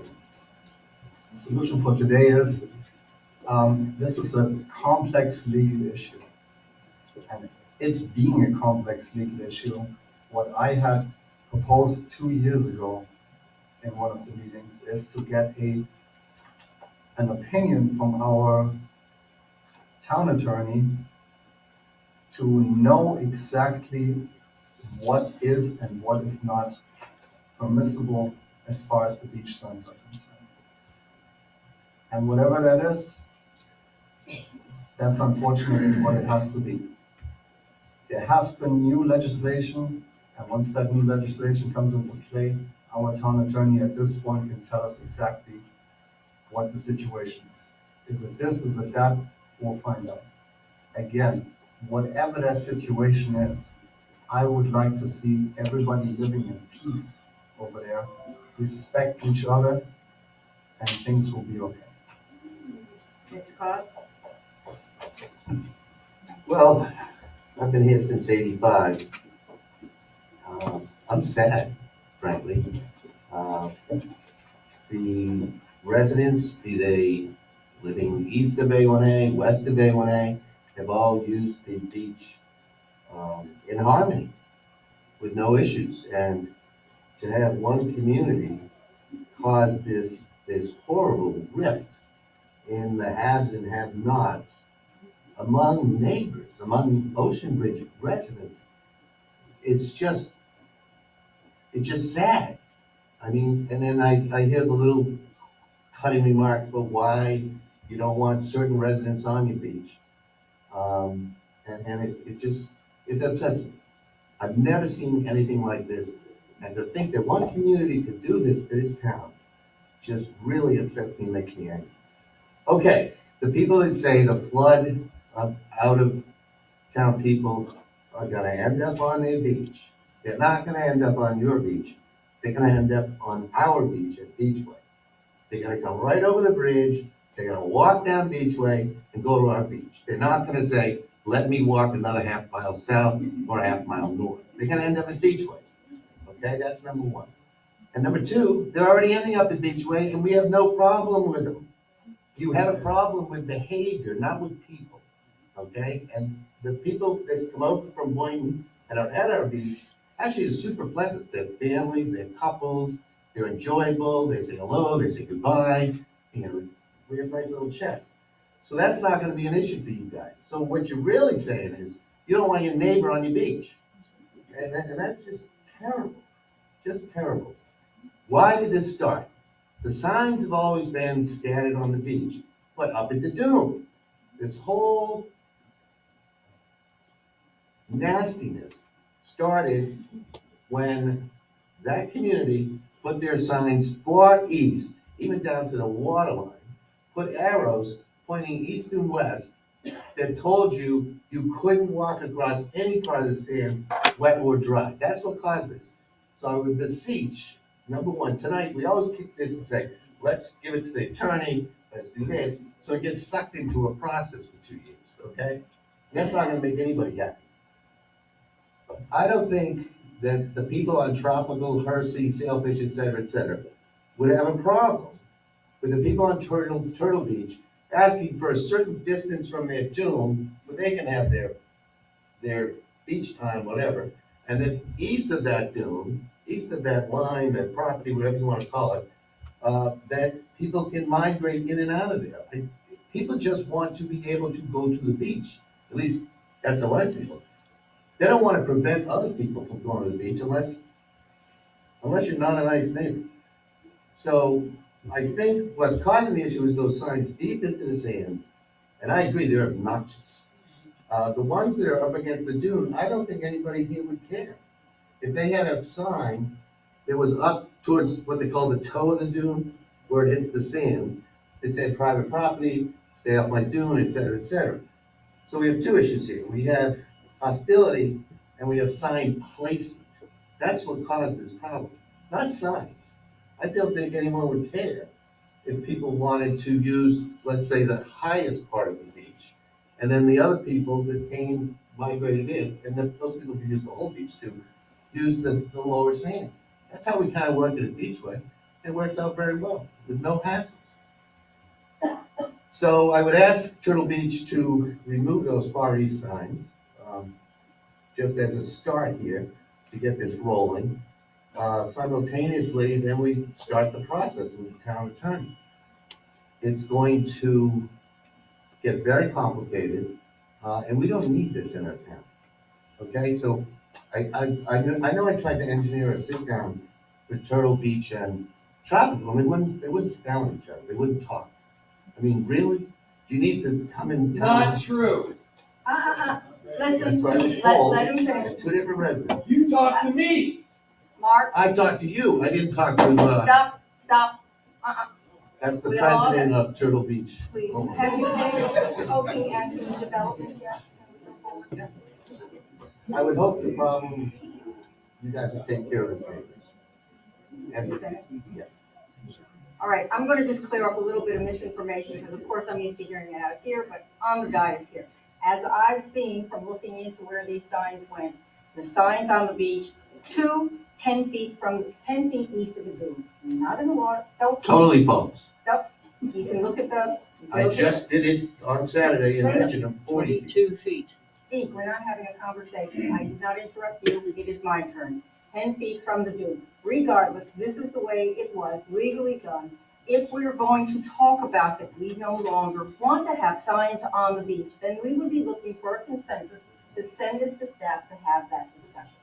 But I don't think we need to go down this personal picking here.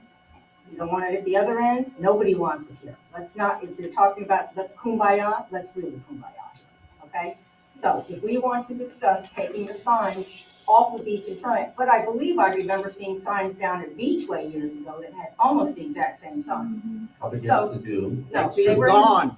They were in the sand. Bottom line is. They've been gone for 10 years. The bottom line is this is not proper and neither is this. So let's zip it. Let's stick to the truth. Chris, please. Come on. So let's go, excuse me, over there. So let's move forward. If we seem to have what it looks to me like a consensus from the dais, if I'm reading this properly, if we're reading this properly, it looks like there's a consensus from the dais to revisit our signs on the beach. Right? Not take up the whole sign thing. We're looking for a consensus to revisit, which is basically kind of what you said. No, I said we need to create an ordinance, there's no revisiting. Well, let me- We need to create an ordinance, so we don't have an ordinance to sign. Well, let me add, if the issue, you hear, and you have heard, and you have researched the issue here, we have a sign ordinance, and the beach signs are part of said sign ordinance, correct? So we don't need a full ordinance, we would just make an amendment to that would discuss whether or not. I think what you guys are saying is the same thing. We have a sign code right now that covers all signs in town, including signs on the beach. I think what Commissioner Pugh is suggesting is we carve out and we make a separate ordinance that just addresses signs on the beach. And that's doable versus an amendment to what we have now. But what the direction would be to go to staff and research this, because we actually, the signs at the moment are legal. If they've been permitted, they're legal. So if we're going to revisit a new ordinance here, then that needs to go to staff. We're not making any decisions on this. Correct. I think there's a couple of things. If you want staff to research what other coastal towns have done regarding signs on the beach, staff can certainly do that. If you want a legal opinion on the legalities of signs on the beach, I can draft that opinion. I can tell you right now that I do not recommend a total ban of signs. That's problematic for First Amendment purposes. What I do recommend is that we consider reasonable time, place, and manner restrictions. Which is what you sent to us. Which is what I sent to you. And so that would be my recommendation. So It's up to the commission, however you want to direct staff. If you want to direct me to do an opinion to explain this more, I'm happy to. It's up to you. Were you happy with what Christie was No, giving us? Is that a no? Well, no, if we're gonna direct the staff, what I want to direct it is that, yes, I can understand the legal opinion, but really what I want to do is I want to see a draft ordinance with the legal opinion at the next meeting, so that if we want to, we can actually make a vote on that draft ordinance, or we can change it. But there has to be something concurrent to today's meeting that gets done, and we don't sit there and keep talking about it. Well, we're moving it forward here. We're Well, just trying to get we it. move forward in a lot of stuff. It takes us months and months to do it. So if we need to do it, we need to do it, get the information, make it a priority, and have the information back to the next meeting. Because as you well know, it's 2 meetings just to approve the ordinance. So would you like to bypass planning and zoning? Yeah, I think that you, with this body here, can make that decision and look at the ordinance and see what, how to tweak it enough to make sure it is what So the town wants. Christie, that would come under your legal opinion and suggestion, because there's no way it's not complicated, but we want to do it right. So if we're going to revisit this, we need to do it properly. Should we go to planning and zoning? I'm just looking for opinion. I'm just going to tell you that typically sign codes are something that's within your zoning code. So typically it's within the purview. If this commission's direction is to bypass, then I would recommend putting your draft ordinance somewhere outside your zoning code. Okay, so then that is where we end up drafting it. So we have 2 different choices here. So let's see what we got. We know that you don't want to do planning and zoning. Or Christine, hold on. I just want to, trying to do a little straw poll here. I agree that adding the layer of planning and zoning creates an additional 30, 60, 90 days in all of this. What I wouldn't feel comfortable is having a draft ordinance without first us seeing what other coastal towns do and how they handle it. I mean, there's no need for us to reinvent the wheel, and I think we'll find that a lot of signs have been banned because of it. So I just don't want to have one without the other. Martin, you were going to say? So if we're taking it outside of P and Z, it should not be tied into the zoning? Is that what I'm understanding? Right, correct. Your land development code is chapter 63 to the end of your code of ordinances. That's your land development code. Anything that is placed in the land development code goes to planning and zoning for review. And so our current sign code, is that up to 63 or is that past 63? It's chapter 70, which is within your The land development code. The LDRs, which is all part and parcel of planning and zoning. So, excuse me, people. So, looking for an opinion here on the best way so that it doesn't keep coming back, all right? The best and smartest way, if we were going to have you, need to be researched. I agree with what other people are doing. Legality is similar to what you sent us, which gives us options before we just take an ordinance and find it, really know. So what would be the best way to handle this where we look at it in, I know, I'm making this tough for you, but we're trying to get this right. Well, part of the challenge with an ordinance like this is coming up with the time, place, and manner restrictions that are work for the community. So I understand the desire to get a draft ordinance in front of the commission sooner rather than later, but the menu of options for your time, place, and manner restrictions could be infinite. So, for example, looking at Walton County's, their ordinance for time, place, and manner restrictions was only to allow signs on the beach during daylight hours. That's just one option. They also have color options, size options, placement Property options. line options, just different options. So many options that, we can create a list of things that the commission can go through But drafting it before there's a discussion on that menu option, it's difficult. Right. So therefore, the smartest thing to do to get this right, so to speak, would be to have a consensus for you to, take a look at this, look at our options based on legality, what other places do, and most likely go through, keep it within where our other code is, which is in the LDRs, right? Make it part and parcel of the sign code. Why should it be its own little independent baby there? It's because we're on it and we're having drama. Therefore, doing it the proper way would be to put it within the LDRs, send to planning and zoning with. So I haven't spoken yet, no, I don't know. No, you did. No, I didn't. Okay, third, or the Right, second tonight. time? Yeah. Oh, sorry, the second time. So again, P and Z, I totally agree with Jeff, why are we bogging this down? If it takes us 2 town meetings, so we can have an ordinance for, what, April? That's okay. I think the commission is fully capable of making the decisions on, what do you say, time, manner, and placement. And the major one seems to be placement. So I think that's something that we could accomplish. If Christie needs a few weeks to round up the legal and the local other communities, we just can't get it done in 1 month, but you can maybe give us advice at the next meeting and then have the ordinance drawn up for April. So make it an outside ordinance, outside the LDR of the sign. Well, no, you said that it doesn't have to be, but it usually is. It usually is because Right, it's so- addressing a proper use. So it doesn't need to go to P and Z to end up It with does, proper no, residence. it would be its own little ordinance on So its own, Christie, right? would it be more from a legal standpoint, so it doesn't get challenged down the road? Because, I mean, we can pass an ordinance here and say, yeah, we're gonna ban all the signs east of point XYZ, and then it gets challenged and it gets thrown out again. That would, completely defeat this whole thing that we're doing. Does it make more sense to have it or from a legal perspective?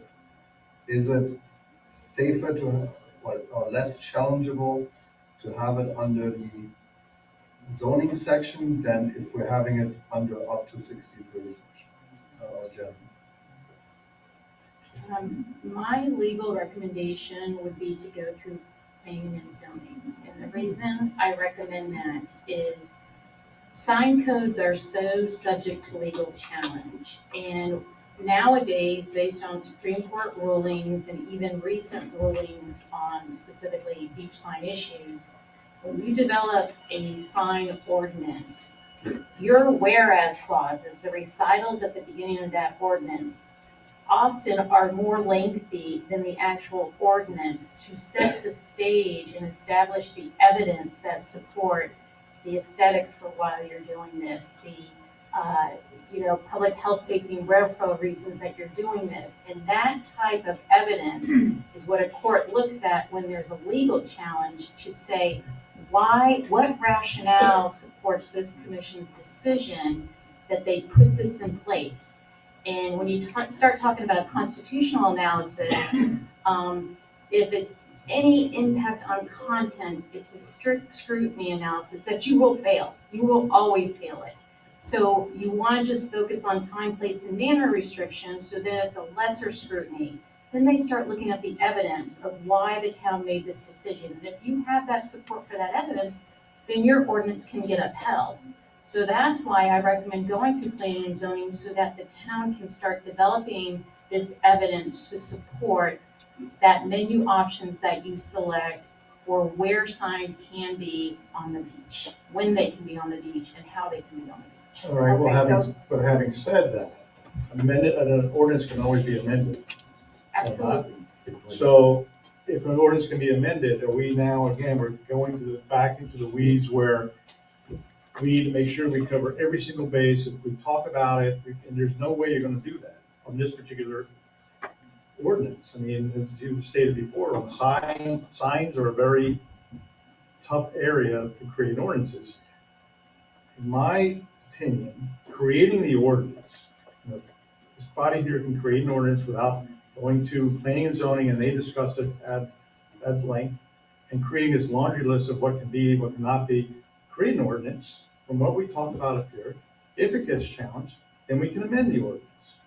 I mean, the ordinance is something that can be amended or basically stricken. But why keep waiting and trying to figure out what every single thing has to be on that ordinance? And just stretching it out month after month after month until finally we think we have it covered. It seems to me like we're creating an ordinance because we're worried about what could happen down the road. Let's create the ordinance and then see what happens down the road. And you know, there's two sides to this, so no matter what the ordinance says, we're gonna be challenged, either by one side or the other side. I don't know about that. I also don't think you want to make an ordinance with the thought of it possibly being amended. So let's just take a look. Well, we've done that in the past. It doesn't make it right. It doesn't make it going forward here. Let's do it right. So Mike, Lynn, would you like to add Yes. something here? Christie, based on what Steve said, he said to have you bring something to the March meeting for them to look at and then draft an ordinance for April. That would allow actually P and Z to look at it at their March meeting, still taking it through the P and Z process, would it not?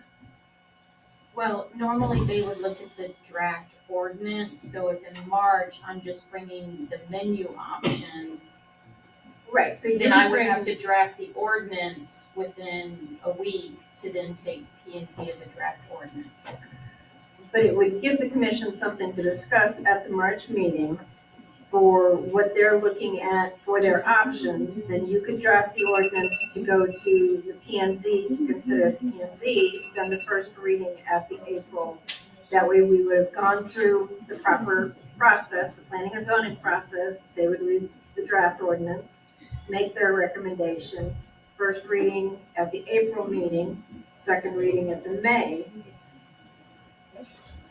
So therefore, let's take a consensus here. Do we want to work through the two-version ordinance, or would we like to take it to P and Z and go through the normal process? Okay. So I thought we just, Lynn just explained how we could. Yes, I know, so I'm seeing what we said. So, I know where you stand. You want to jump on the ordinance? Christine?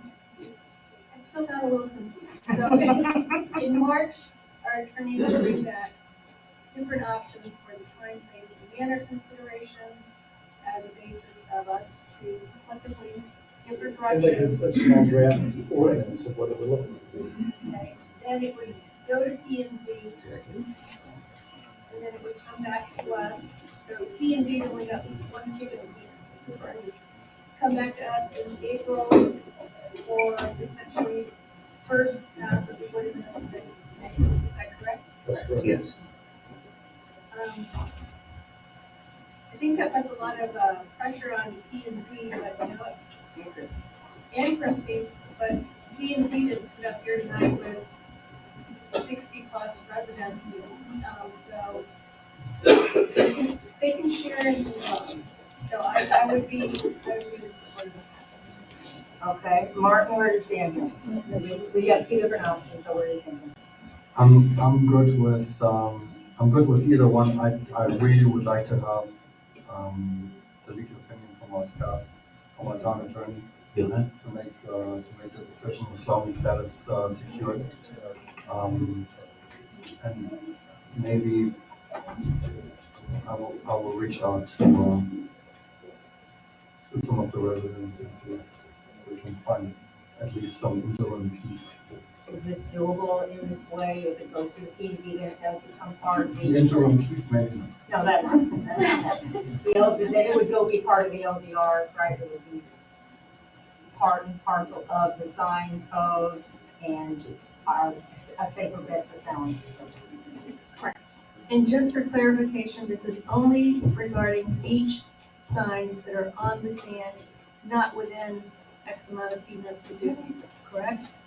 That would be one of the things that That'll be right. brings up. Exactly right. Which is the placement. Your option. Do we want to give them today, do we want to give direction already, what we think where what should be placed? And then based on that, let her do the research if that's doable or not. Well, I believe if this top lengthy conversation, I think Right. has a good idea of what exactly So we're trying to get consensus, or we just think Yes, for, well, yeah, totally with Lynn's timetable? I'm looking to Christie, so it's doable, it would be to have the opportunity to go through P and Z, because part of our LDR is not just a arbitrary, ordinance hanging out there. Correct. So this is the better way to go about, to get, you're So we're looking to still get this getting, done we're tomorrow. still getting there within the time. Right, you're just trying to get it done tomorrow, this is a good option for us. And as long as we're going through, I wanna go through P and Z, that's what they're doing. So, all right, so we're all in consensus there? Yes. All right then. Wasn't that fun? Oh, yeah. Thank you, everybody, for coming. We appreciate your input. I'll make one comment. I think we're overlooking one major thing.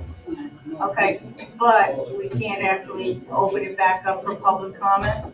So it will be coming back with us and P and Z, so you will have an opportunity.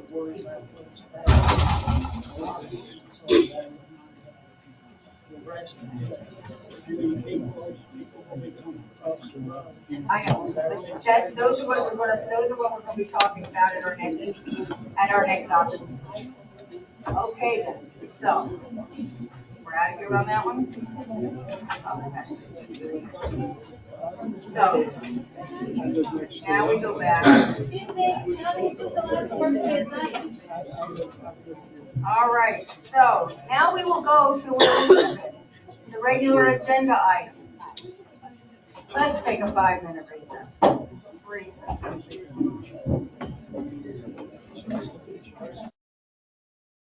This conference will now be recorded.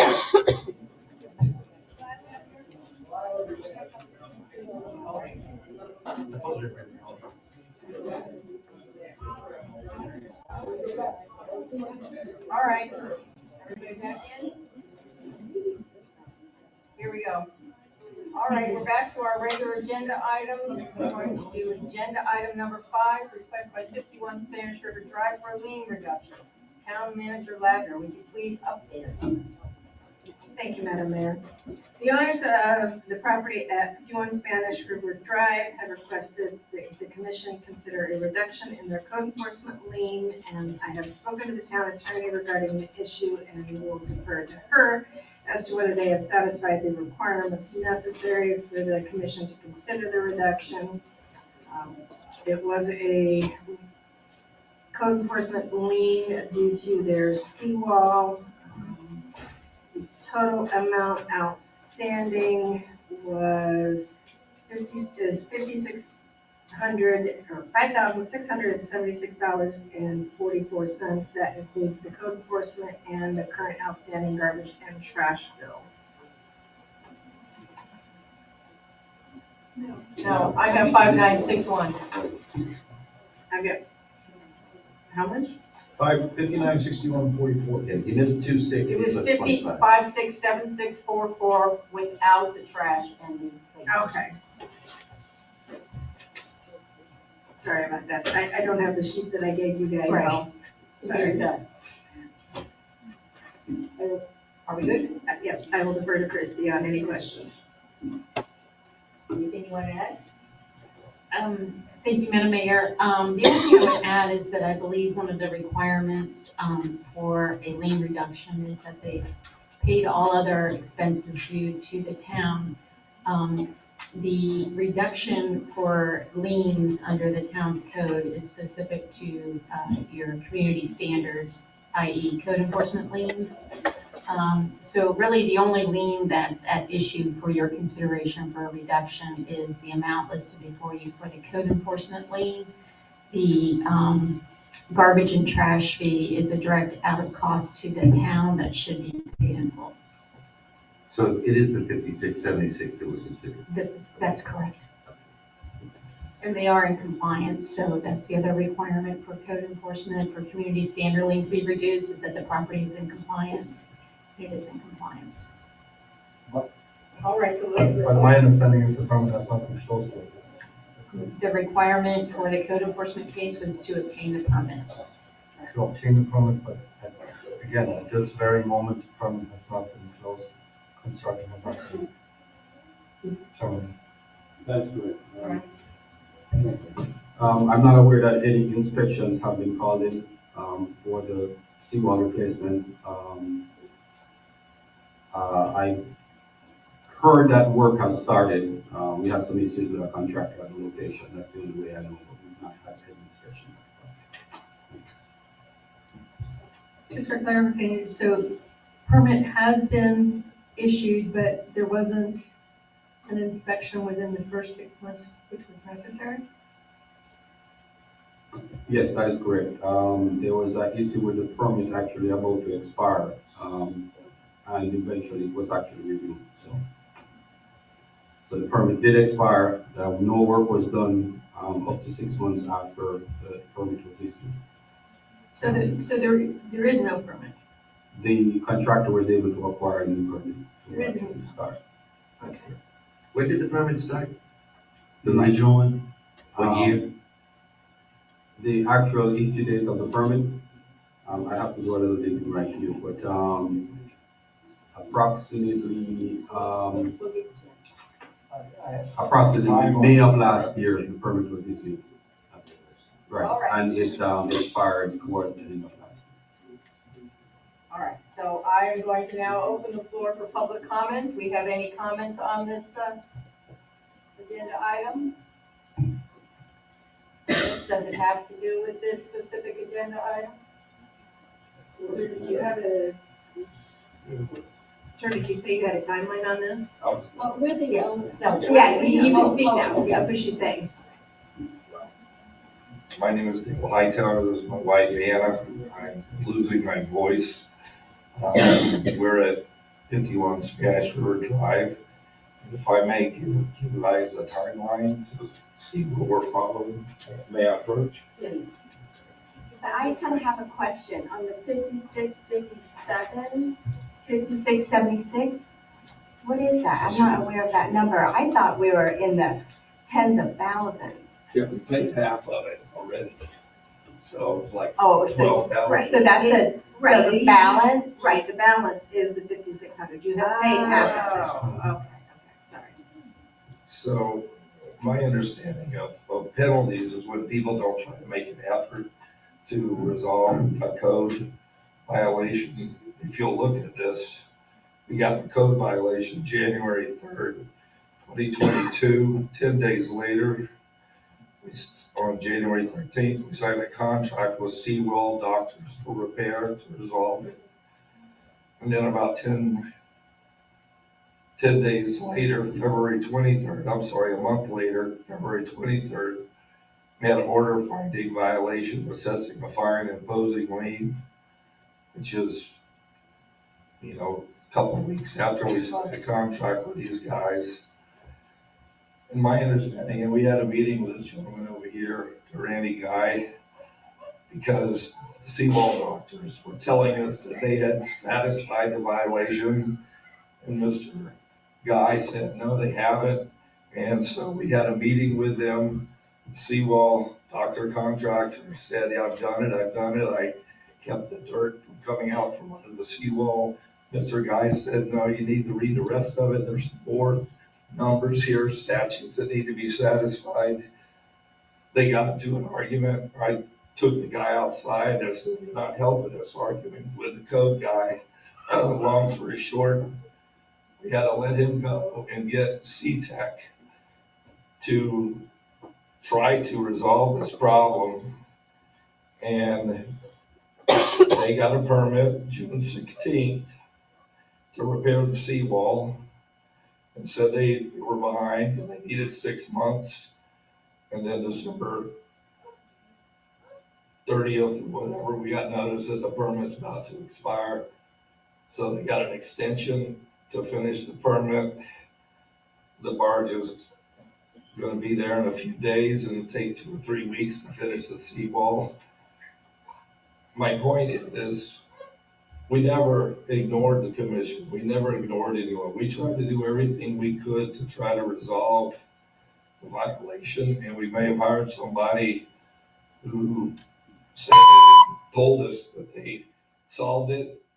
Mr. Guy said they didn't. We had to get somebody else, but I don't feel that we did anything to ignored the commission or ignored Mr. Guy. We tried everything we could. You can see the timeline. It's all in emails. My wife, I see. she spent 30, 40 hours trying to resolve I have emails and phone records that show that I contacted Mr. Guy multiple times because I knew I had to get involved to figure out what's going on. I know nothing about construction. I know nothing about seawalls.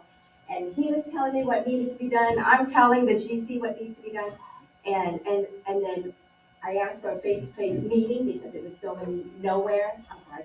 And then that's when we decided to let him go because they weren't seeing eye to eye, and we hired CTEC, and they're supposed to have the barge there February 13th to install the seawall panels. That have been cured or whatever they do. Thank you. Thank you for your time. Absolutely. All right, anybody else want to speak on this issue? All right. Ernest, is this about this specific issue? What else would it be about? I'm just asking you. I'm not gonna talk about dining or cooking. So, Ernest Vignoli, 710 Northeast 7th Street, Company 407, Boynton Beach, also known as Harbor Hall Inlet 2. It's my position as a Palm Beach resident taxpayer, homeowner, full-time resident, that when town magistrates receive complaints for violations of violations that are issued for non-compliance, expiration of a permit, not upholding the permit, etc., usually fines accrue, and they're kind of pricey. So it could be 10,000, 20,000. I believe the amount that you're talking about now is the amount after you reduce the fines from 50 or 60,000. So now this is what's known as a final reduction request where you want to make the fine zero. So the question is, by your own admission, there's been tremendous problems between the code department, between the owners, between the magistrate rulings, between the commission, etc. And the bottom line is, which was probably about a $60,000 fine, went down to a $5,600 fine, and now you want to reduce it to a zero fine. So the question is, why does that continually happen to the most, I was going to use the word affluent, but I don't know if I should. It seems that developers, people who own multi-million-dollar properties, get the biggest reductions in fines, the biggest final reduction, elimination of fines, and yet someone with a condo with a $10,000 fine comes in and says, I only own one unit, I couldn't afford to fix it, and they say, well, you didn't fix it on time, you got to pay the $10,000. And then they put a lien on the property. So my question is, why is there all this disparagement in not just your town, in my town, you're reading the news, what's going on between the city mayor and commissioners and the CRA groups and the code enforcement and the building department and the legal department and the press, and everybody's involved. But the bottom line is, over and over, those who could afford to not disregard violations do it, and then when they're brought to court, they get the most huge concession to the point where the public, we have to sit in the audience and listen like just average people. What's happening? My time is up? I can't get an extra 10? No extra 10 minutes? No? Number one, I don't know who this is. It doesn't have The to- original I'm fine telling was you. $12,000, and it has not ever been Sir, reduced. Mr. Hightower, it doesn't matter. It's not 60, Please. it's 12. All right, so, any other public comment? Public comment is now closed. All right, let's open this up to commissioner discussion. We'll start with Jeffrey. Yep, you. I just have one question on the liens for the garbage and the alarm. I don't even, It's not a lien, it's just an accident. yeah, outstanding payments, a year old. I don't understand why that would have been paid. This is a whole separate, We have tenants there, so I have no idea, I mean, I don't get their bill. yeah, but you're responsible for the property. I'll pay it, I just don't know. Well, I hope so, because it's already a year old. So I guess I'm just wondering, that one seems to go, sometimes when you see one thing happen, and you kind of look for the other things happening. I don't see the bill, I'm sorry, but I'll, I don't think we ever got a notice of that. we don't get bills from the house. But I'll call you and I'll get it. And I'll pay it. It's probably $100. You Okay. would, because it's through the property manager is where we get our address, so the address would be tied to your address, so. Vice Mayor Kasich, what would you like to comment? Well, that answers one question. I think I heard the other question was that there was not a magistrate reduction. Is that correct? Right. Okay. Third question I had was the payment received on 8/22 of $5,000. Was that part of the daily fines that you were paying, or is that for something else? It's for this. It was for the lien Correct. portion. Okay. We wanted to pay something and not just ignore that. So it's a payment in good faith, thank you. And then the last question is, I understand your property is is negotiated for sale for $3.85 million. And is it my understanding, Attorney Guzzo, that they cannot close on the sale until this is settled? No, you can close on a sale with code enforcement liens or any kind of lien on a property. Usually you deal with it through escrow. So at closing, monies are kept back in escrow to cover it. And then once the lien is resolved with the local government, the escrow funds are released however they're released. But obviously we prefer to get it done. Right, it's cleaner if there's a clear title. That's why we're here tonight. Okay. Mr. Beasley? Let me walk with you through the timeline that you provided here.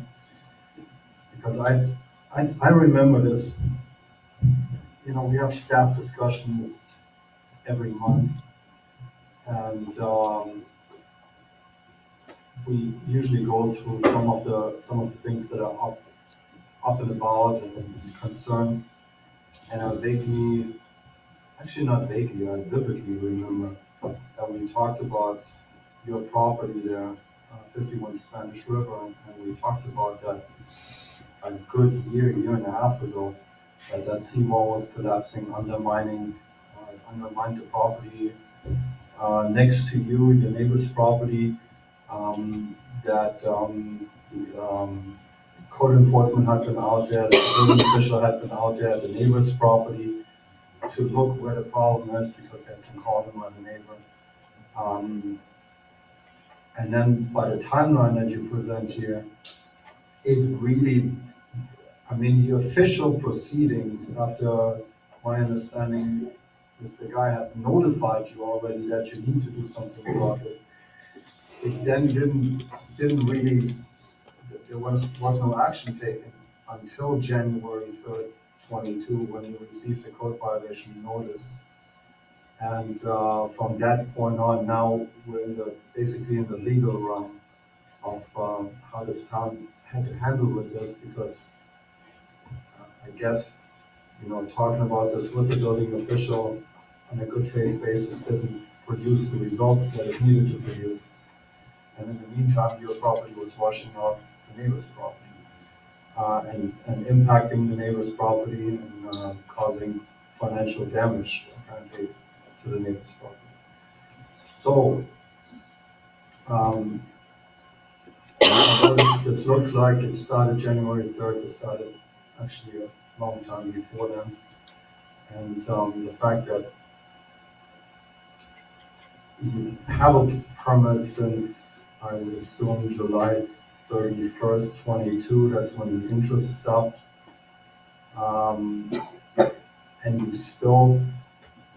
you almost lost that permit So 6 months later, and again, you know, this is not something that is just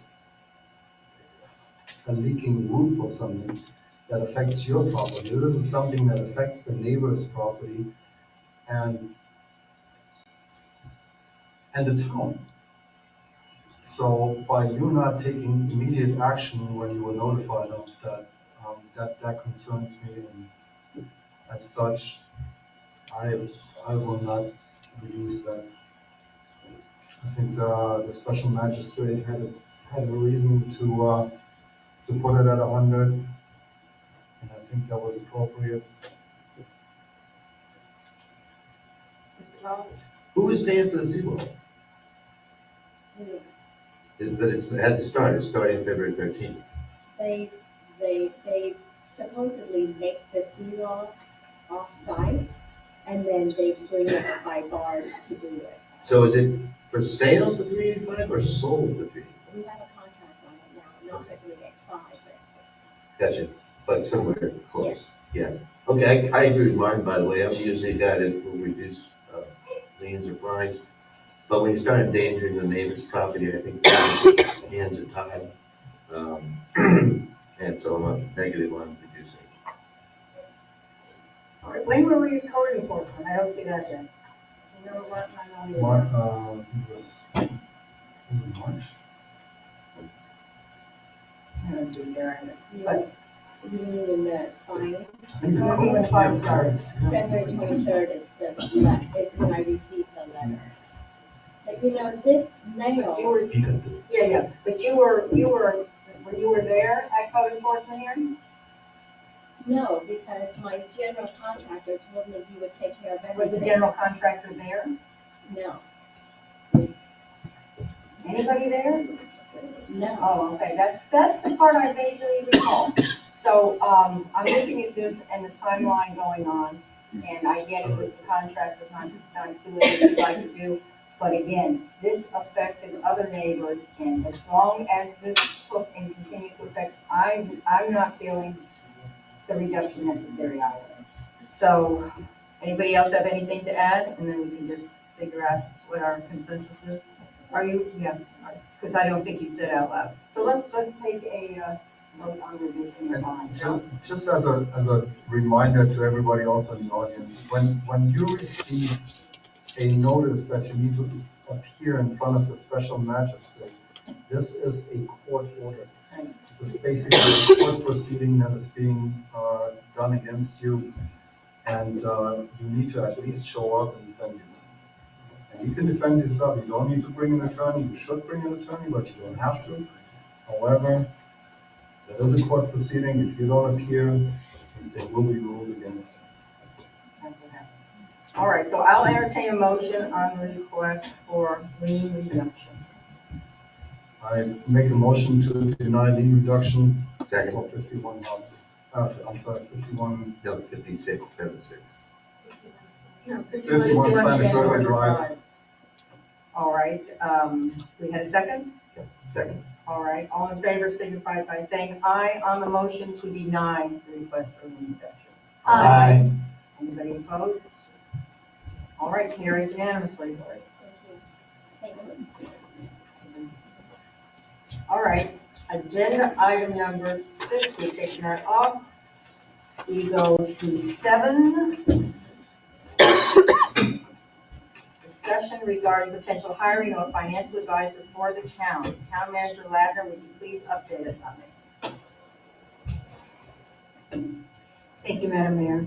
Following the January meeting, in light of the need to ensure that we have sound advice moving forward on financial advice and capital projects, I reached out to 3 highly recommended individuals or organizations from other finance directors or managers in Palm Beach County. One that I spoke to did not have time in his schedule to take on another client. The second is associated with a bank system, and their email response, which was included, basically said that as far as our LIBOR swap loan is included, that we stay with BOA and follow their recommendations, but they'd like the opportunity to speak with us about changing our banking institutions. And the last one provided a proposal for services which included what would cover advising us on the BOA loan at a substantial cost of $15,000. At this time, respectfully, it is my considered option that we follow the advice of Valley Bank and authorize BOA to move forward with the option for transitioning the LIBOR portion of the BOA loan to a SOFR, which is another variable rate, so that we don't continue to delay that option and that issue any longer. And that the town continues to actively pursue additional information and proposals from government financial advisors. I think that there are others that structure their services in a more beneficial way to our community and such that they are paid when they assist only with the issuance of debt and not on a retainer basis or for providing just for advisory services. Thank you very much. We will open the floor for public comment. If anybody would like to comment on this financial matter? See none, I will close the floor for public comment. Tim Cassidy, 7 Hudson Avenue. So I agree with you 100%. I looked at this as an agenda item and it didn't really make much sense. And there's no reason to spend $15,000. So it's a very standard conversion from LIBOR to SOFR, which is a secured overnight financing rate. And it's done thousands of contracts every day and it's very standard. So it's too simple to work out. Thank you.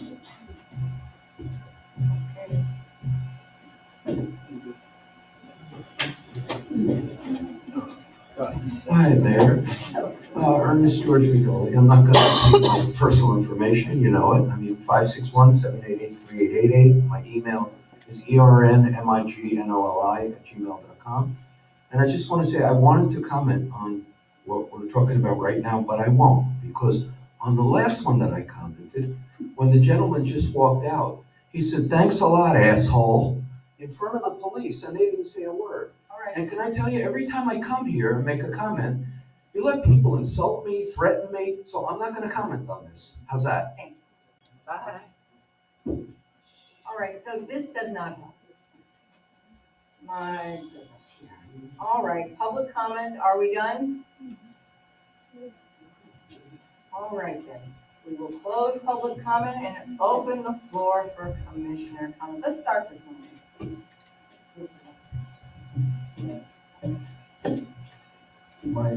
My only concern with doing this is that there seems to be a disconnect somewhere where a government agency should not have a variable interest loan. And how we got one in the first place is kind of troubling. The fact that we're going to refi it into another one is, to me, equally troubling at this point. As a government, we have to budget, and we have to put a budget together for the following year. And with a variable rate, we can't budget. So we're actually somewhat shooting ourselves in the foot. We will retain the swap portion of the contract, which keeps us locked in at the 4.315%. We're only converting the LIBOR portion. So for the remaining 5 years on this loan, we will stay locked in. So it will become a locked rate? It will continue to be locked rate as it has been because it continues with the swap rate. But you're correct, having a variable rate for municipal loans is not a general, which is why when they took out this loan, they added that swap portion on.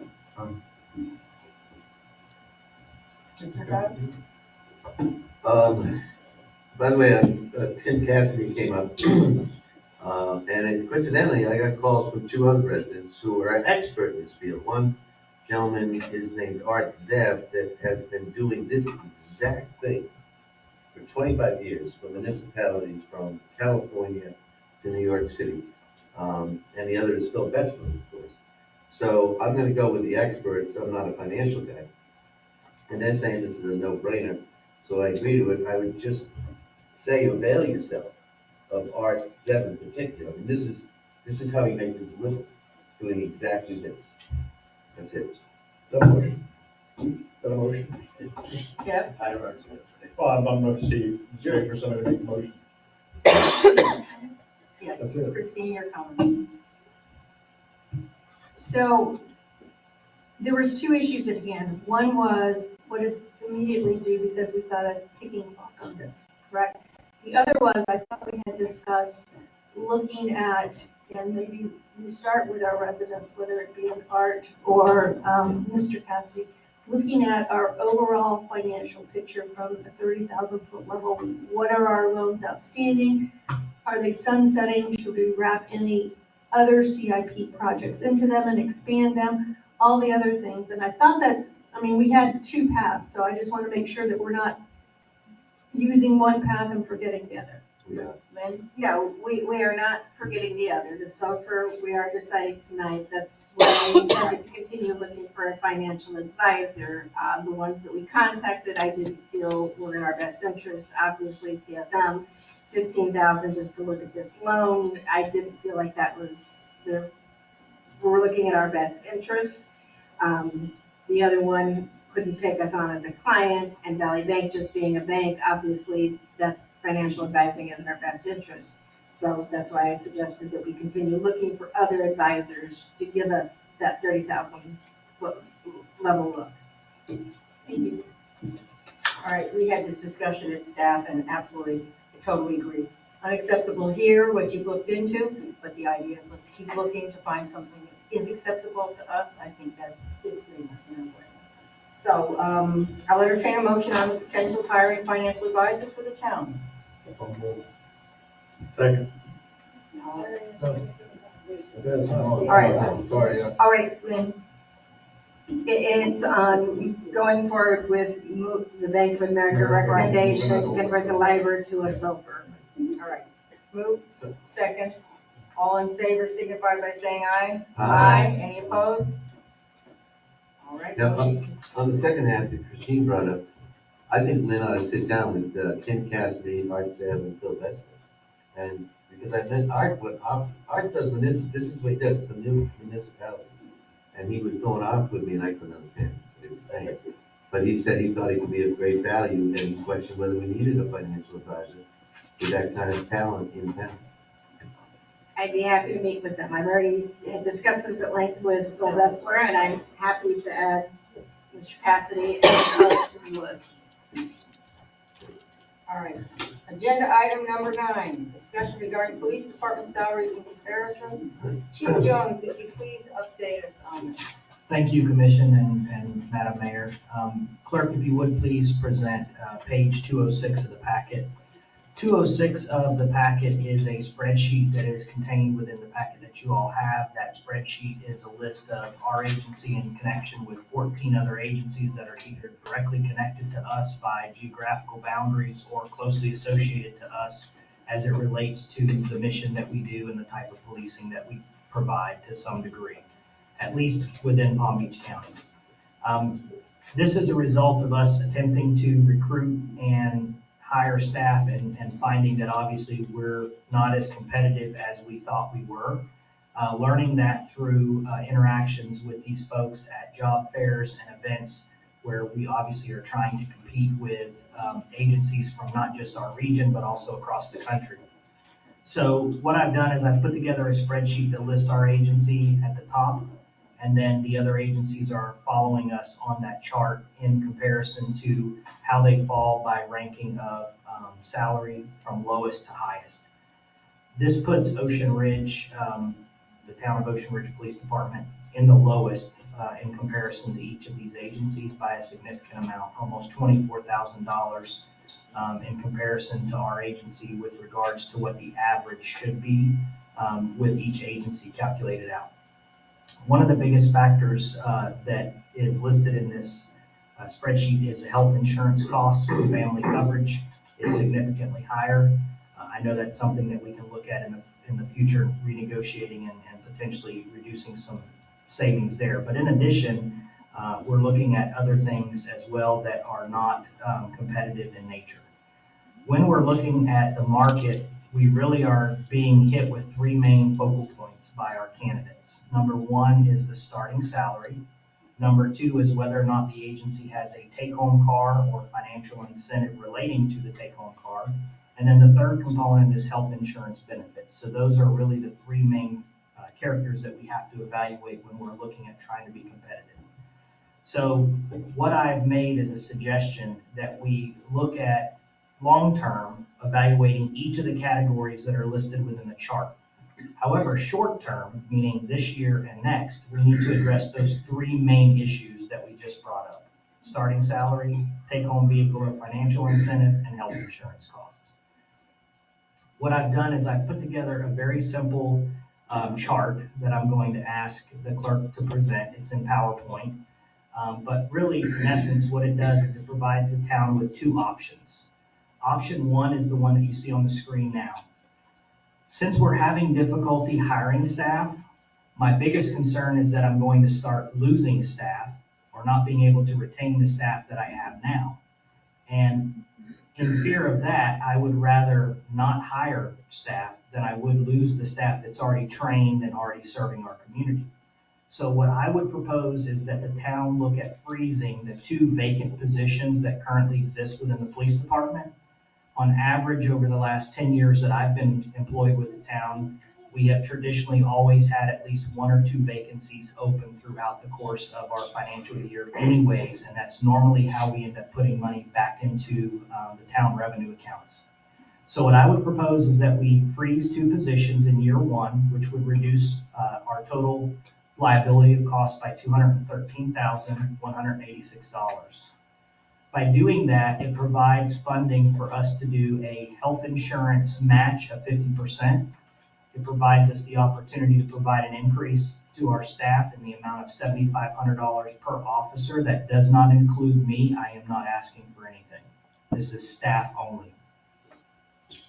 And then third is a lump sum vehicle reimbursement amount in the amount of $5,000 per year that I would be proposing would be paid at the end of September of each year.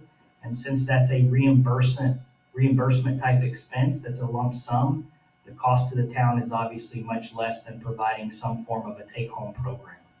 Is it 4 or 5? It's really what the commission looks at. The numbers that are on the proposal is based on a $5,000. A take-home car program typically costs $10,000. So I just used 50% of that to kind of keep things in line. What that does for us in year one is it actually reduces our budget by $21,361.65.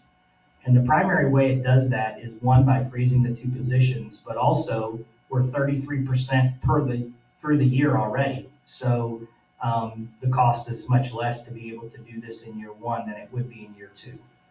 And then the numbers associated with year two are listed on the second half of this page, and that actually provides an outline of what year two would look like as a method for us to be able to look at a guide of how we could begin to prepare for the budget process next year and what kind of shortfall we would be looking at financially to continue to keep that program going. In year two, the officers would get a $0 increase under this option. The health insurance would still be paid at 50%, and they would still assume a vehicle lump sum payment September 31st. By doing that, our costs are up in year two by $65,000. So there's an increase in year two. Obviously, the difference between year one and year two really equates to about $40,000 or so. So that's really what the financial difference would be in year two if the monies from year one were rolled over into year two. So that gives you one option, what I call the lowest tiered option, but still a good approach, not only for the staff, I believe, but also for the commission and the town. And then Kelly, if you could go to the second option. Option two, this is where we would get to being at an average as outlined on the chart that you saw when we first started this conversation. This would be the same for year one, nothing changes. We're still seeing a savings of about $21,000 in year one. The difference would be in year two, an additional salary increase of $2,500. The reason that I outline this and provide this as an option is because of the fact that if you look at the chart that we started on in the packet, there's an average number that shows up at the bottom of that chart. It's highlighted in bold. And that average number is how we come up with a difference of $23,673.36, or a true salary of $61,343.53. What we're trying to accomplish by doing option 1 and/or option 2 is getting the officers and the staff to where they're at an average point with all of those other agencies. So we're not the lowest, but we're not the highest. We're literally falling right in the center of all the other agencies. And that could be accomplished with option 2 within $144 per year. We would be right at that average. Where if we go with option 1, this is definitely going to be something that we're going to have to approach again in year 2 and have a similar discussion. I'm more than happy to answer any questions. I know I inundated you all with a ton of information about what agencies are offering, how they're offering it, how it's comparing, and how it's competitive. But I know that many of you want to see all of that data where others may not want to see as much data. So I'm trying to kind of put it in together in a summary that's easier for you to see visually than it is for you to read in that entire outline. Thank you, Chief. All right, let's see, what do we have now? I will open the floor for public comment. Comment on the information the Chief has just given us? And I'd like to step into something it's very interesting to me. Ken Khalil, 86 Iron Drive South. I am 100% in support of making sure that our state police staff, public safety, is, if not average, but even more, then we should be attracting people. And if it's the economics that attract people, then we should look at that. And I just think we need one more step. Are you looking for a decision tonight?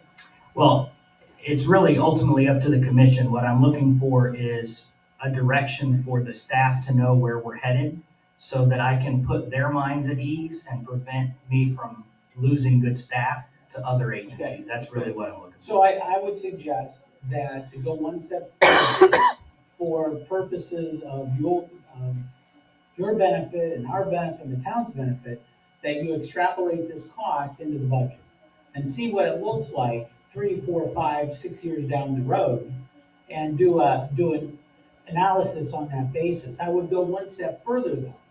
And a lot of companies do this. They have their base salary opening, and if you fit a certain mold, if you have a certain educational background, if you have certain things, there's bump ups, that you can actually make more than the base starting salary, and it's advantageous to the town to have that qualification. For example, if somebody comes in, I know you're suggesting lack of a better term, CPR, medical thing. If somebody comes into the town with that ability, that may warrant a step-up basis right at the get-go. And a lot of companies do that. They look and they try to fit. We're in a very challenging employment environment. So that standard number is not just enough anymore. You have to look at all those qualifications and give the opportunity to get a better qualified candidate. So I am in support of what the chief is doing, but just one step further and look at those other advantages of trying to maintain your staff and get better quality staff if that's what you're looking for. It sounds like we're missing some of that.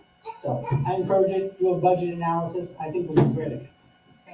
So what Ken's referring to in the police environment is called a step plan. And we did in the town had that process in place prior to Chief Yanuzzi being here. I think during that time is when it kind of started to shift. So I know that we were using a step plan at that point in time. And it's kind of... No, that's different.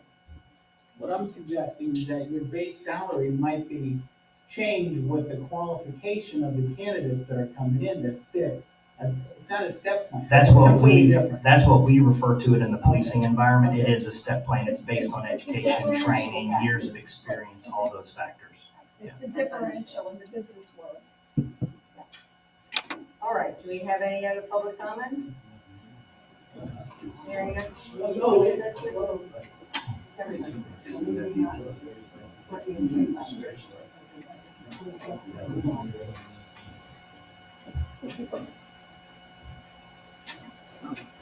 right, Ernest, stay on topic. I always do. In other words, it's all right if I make comments, isn't it? Please. Okay, good. So I'm not going to repeat my personal information, but I always like the public to have it. I do a lot of work with police departments in towns, municipalities, counties, federal, state, international, etc. So a while back, I just, for whatever reason, just for some, I guess, differences of opinion of things that I hear when I'm in the park about what the law is and what police are supposed to do and not do, etc. And then when I realized that Ocean Ridge is the law enforcement in our Boynton Beach Oceanfront Park, I started to look at county training schools and sheriff training centers, et cetera, and then I started to talk to and meet people who are applying. And when it got to the subject of Ocean Ridge, a lot of candidates were saying it's the last place they would work or want to work. And I don't mean that in a negative way. I think what they meant was that it's a non-civil service department. I think it's basically what's known as a police chief's department, where a police chief has ultimate authority to hire who and whatever they want. And that's a little bit different. In other words, in a place like where I'm from, Boynton Beach, there's a whole civil service exam, there's a whole psychiatric exam, background, all kinds of things that you have to go through before you could get on the police department. And now, especially with state of Florida coming out with new law enforcement licensing and guidelines, they're tremendously upgrading the standards, which is what you're mentioning tonight, standards. And that's critical. Standards are critical. However, but I hope you realize that when your department is saying higher standard, it's arbitrary to what your town is calling a standard, which means it's very different from civil service, very different from the county sheriff's school for police training, etc. So the bottom line is, because Ocean Ridge has this setup, you're going to have to increase money and even signing bonuses, because most of the graduates don't want to work here. And the ones that I talk to say if they get any other offer of 5 or 6, which they already got an offer from Ocean Ridge, they would take any of the other 5 or 6. You're welcome. All right, then, do we have any other public comment? Aaron?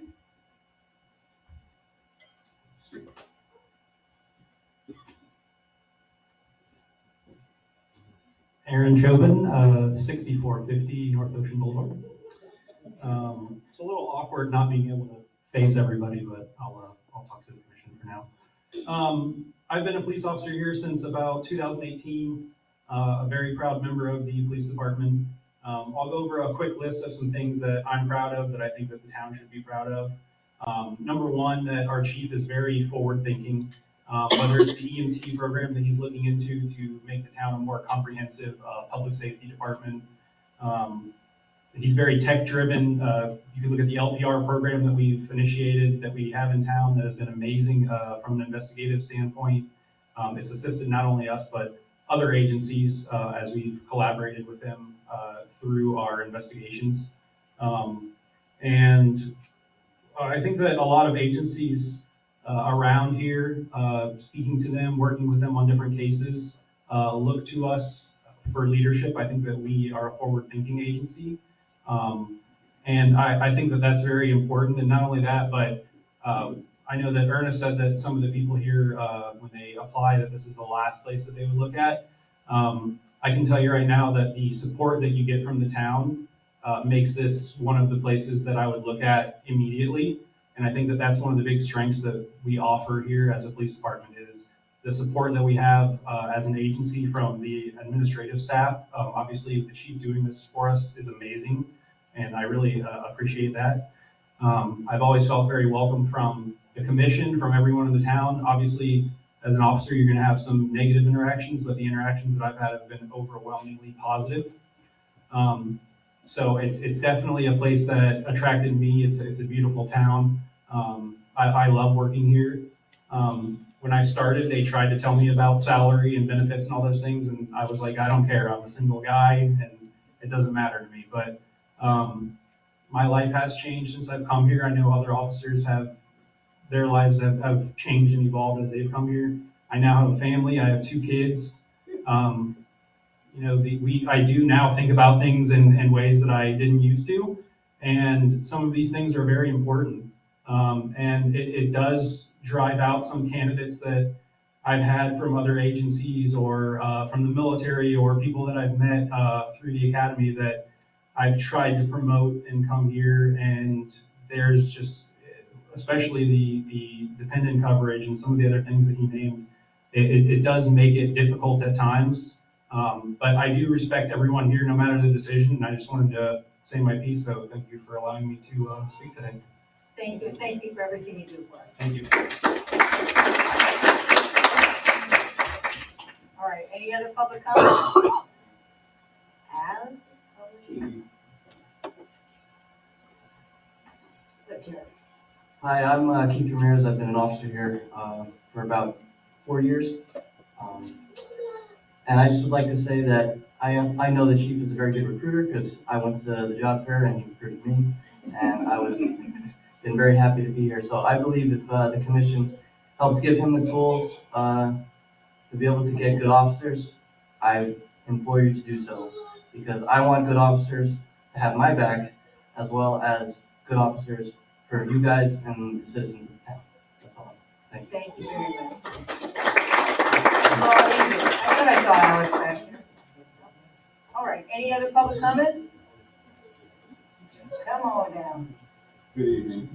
My name is Sergeant Gary Roy. I've been employed here about 12, 13 years. I've got over 30 years law enforcement experience. I will have to say that the agency is very progressive. We have excellent equipment, and more importantly, we have very good training. Our officers that are here are very dedicated. No matter what agency you work for in this state of Florida, with the exception of state agencies, Highway Patrol, Fish and FWC, everybody goes through the same police academy, the same requirements, and I don't know why anybody would think that this FDLE mandates what's done and when is done as far as hiring and what's required. So everybody in this agency is at or above average, easily. So I'm very happy to work here. As far as people wanting to apply here, I'm due to retire here shortly. Have to wait a year, and I'm going to reapply for the reserve program. So hopefully I'll be back. Good. Thank you. Thank you for everything. Anybody else coming from back there? Okay, I think we're done with public comment. Let's open the floor for commissioner discussion. Martin, you want to start us off? Sure, why not? Looking over those numbers with the chief, it's troubling that we looked at this at times, but it never really sunk in until he actually brought it forward. The medical bills for dependents,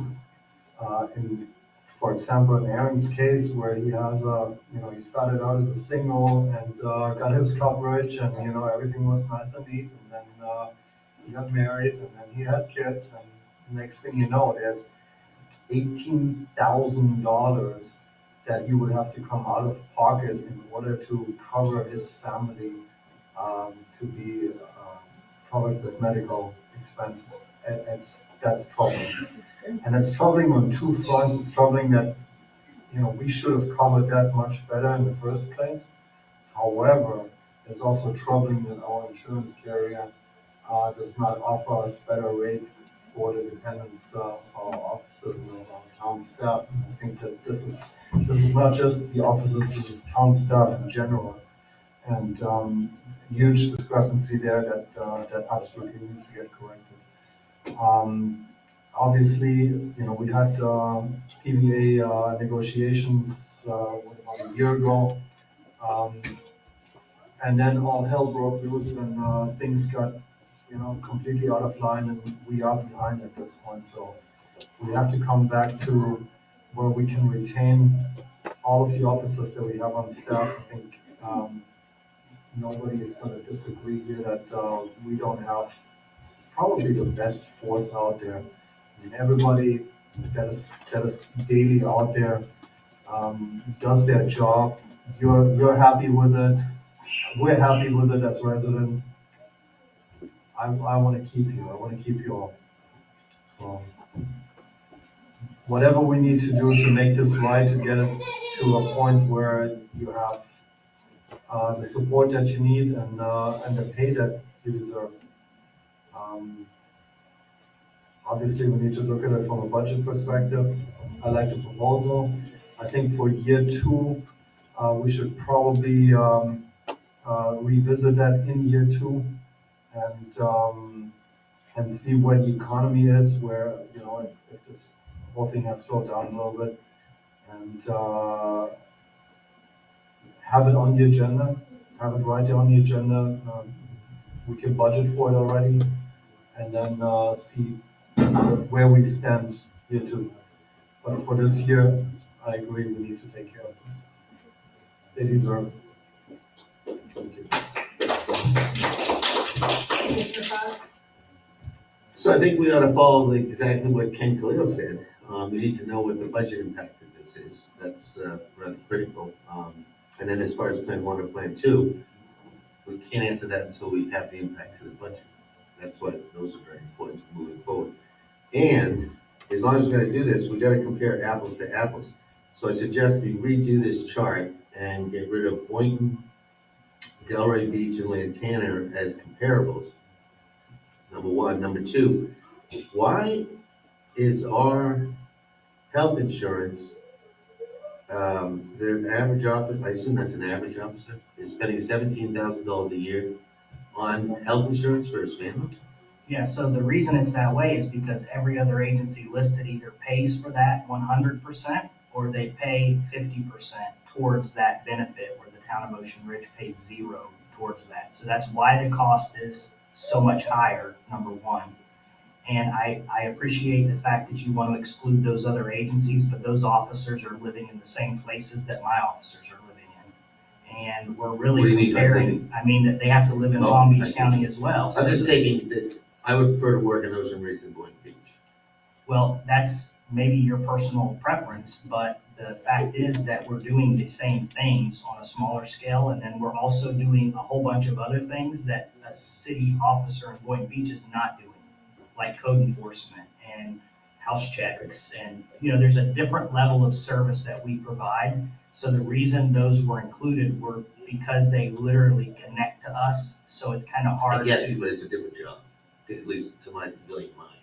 If I'm in Boynton Beach dealing with armed robbers, I prefer to work in Ocean Ridge with Little Fire, and perhaps I would take a slightly lighter salary for them to make that choice. We deal with the armed robbers too. So,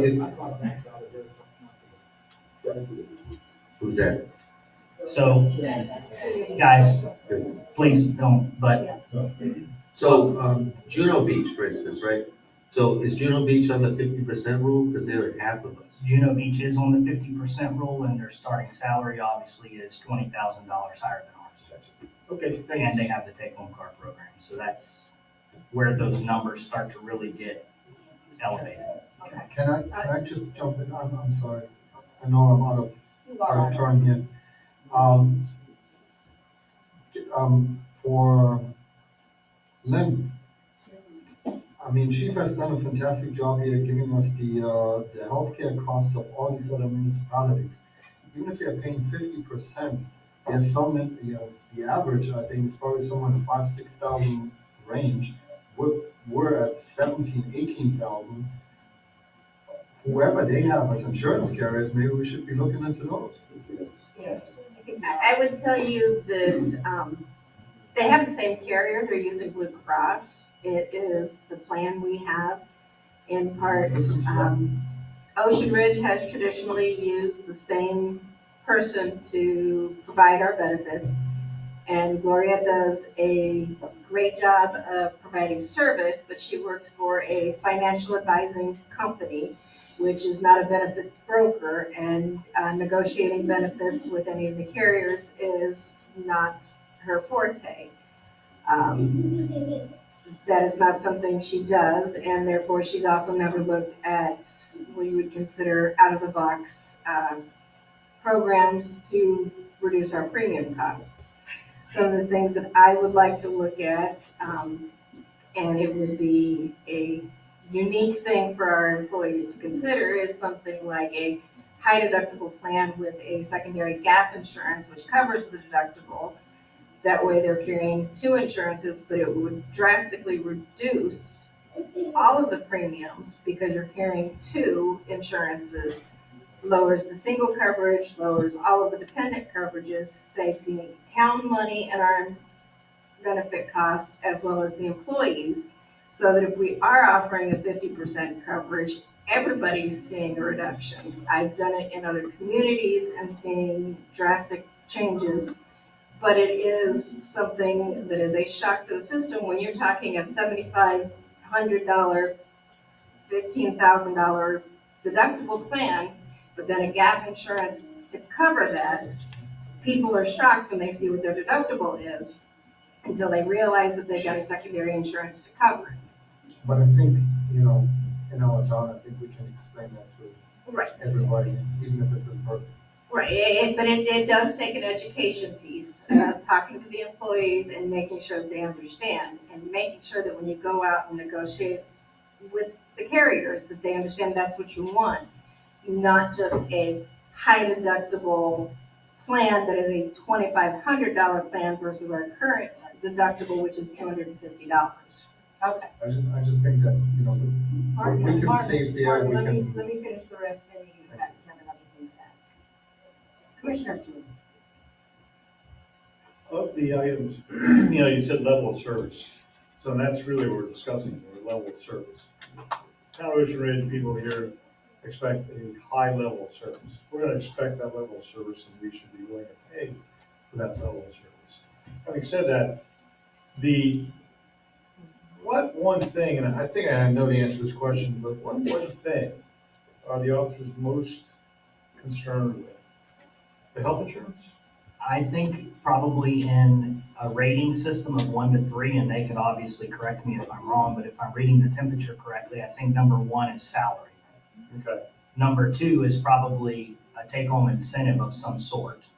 And then number 3 would be the health insurance, because of the fact that the health insurance benefit changes does not impact every single employee. It only affects a percentage of every employee. Right, could you do a hybrid and something like that, that if you are single and the town is covering, if you charge 50% of the family, would not, if I was single and I don't get that benefit, shouldn't I get a benefit on the backside and cover, my costs, or not cover my costs, but give me a benefit that I'm not getting because I don't have children, I'm not married.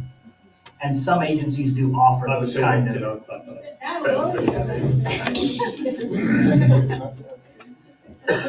Okay, then. So I guess my question is, it seems that we're kind of in agreement on what you're getting at, but I think it also just needs to be fine tuned a little better in the sense of, okay, what would be the cost? Because a lot of these cities and towns, they did actually cover a lot of the insurance. They usually cover all of it. Right. Or they cover 50%. We're one of the few that don't cover any of the insurance except for the single. Correct. So that's a big thing. And then that would benefit in the salary range too, because you're putting the money back into the salary. So, and I think that's something that Lynn was saying too, that we maybe, at this point, we really should start rethinking our insurance and how it actually, I don't think we've done that for very long time. We have not. And that's definitely something that takes a long-term cycle in order for us to be able to do that. That's obviously not anything we can do in year one. That's more likely something we have to do in year 2 or year 3 even. Right, so you'd have, basically, so it's coming back down to salaries and what benefits, car, not having a car. Correct. Vice Mayor?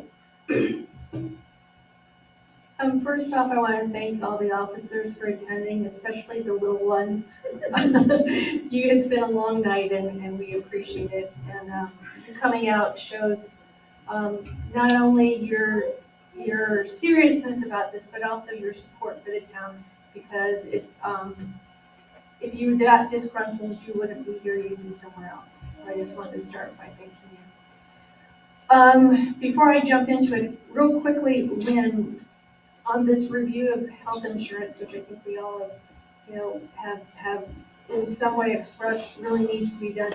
Right now, how long are we committed as a town to the policy that we have? We are committed through the end of the fiscal year, so through September 30th. Okay. I'm gonna go out on a limb. We keep talking about that we kick things down the road. I think I would be very much in favor of, and it could have tweaking. Nothing is perfect. But I think you have laid out a very objective, compelling reason on how to solve something without financially going beyond our budgetary restrictions for this year by freezing the 2 positions, using your option 1, year 1. I'd like to see how year 1 works before we would consider year 2. This would come in conjunction with the review of the health insurance. I disagree. I think we should be comparing ourselves to Boynton and Delray and everything else because your recruitment pool and your applicant pool is the exact same. And nobody says, oh, I'm going to take $8,000 less to go work in a sweet little town. We just kind of have, because of the cost of living, because of Palm Beach County's valuation, that's ideal, I think, at this point. So I think if we want to maintain our level of service, we want to give you the tools to recruit. We want to give you the tools to stay and to stay happy and continue to provide the level of service. I would be very much in favor of accepting your option 1, year 1. I do agree with Ken Khalil that we should look at anything going forward on the long-term budgetary things. There's always the law of unintended consequences. And agree with you on the health insurance review, but I would be willing to make that, not only that motion, but to vote in favor of that. Okay then, thank you for all the hard work and volunteering. I know we've been discussing this for quite some while, and especially with our comparisons, and I agree. They know that we're living in the same place. So therefore, the same options are offered to them, Boca, Juneau, Little Gulf Stream, what have you. You know exactly what the prices are and what it's going to cost for a good officer. So I agree with Vice Mayor DeHesa that I think we should move forward because this has been discussion for quite a while here. So I'm all for the option 1. Now we know, again, with the insurance, I think in all our staff meetings, we all had that same discussion. Outrageous, we're going to fix it. We're limited, but at the same time, we're going to move forward and find something that's going to work better for everybody. So therefore, I would like to move forward myself. So I would entertain a motion. What exactly? Moving forward, we're going to move forward. My suggestion is, Christine, is that we move forward with the option that the chief gave us for the first year. And the second year is by that point, we will have a better number on our insurance, correct? We can do the stretch budget, correct? Is that what you were saying?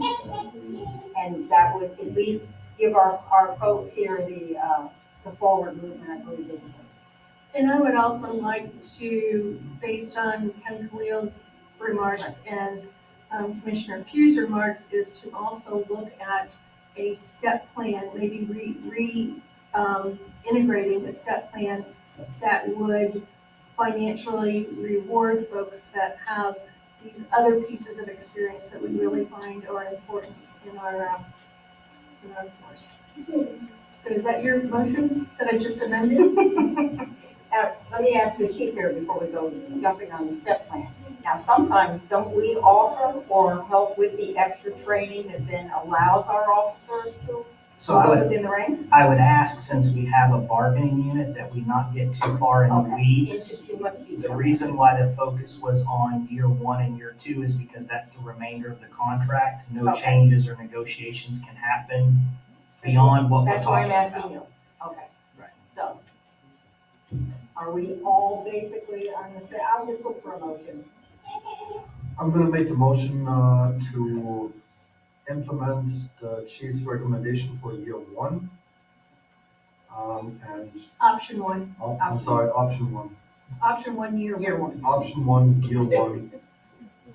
And, year 2 to, come back to us, at an appropriate time. When does year 1 commence? Year 1 would commence right now for the remainder of this budget. Is that what you're asking for, Chief? Right. That is what I'm asking for. Year 1, remainder of this year. When this year ends, we would come back to the commission through the budget And process. year 2 would basically start, with the budget, October 2023, 24. And then we would have how this impacts the budget. Correct. Christie, do you want to add something to this before we? Yes, Madam Mayor, in speaking with the chief recently about this, because we do have the collective bargaining agreement, the proposal would be to do an MOU with the collective bargaining agreement to just address this change. And then I'm assuming for year 2, if that's subject to the budget, is also approved, we do an MOU for year 2. Correct. That would be my intention, so that we're not going through the negotiation process and opening the door for all the other discussions to happen. Can you just tell the audience what MOU stands for, please? It's memorandum of agreement, so it doesn't change the terms and conditions of the existing collective bargaining agreement. It just agrees to these changes. What the chief laid out for us and everybody's seen up there. Okay, so do we have kind of a motion in here? Second. All right, everybody in favor say aye. Aye. Anyone opposed? Motion carries. Thank you.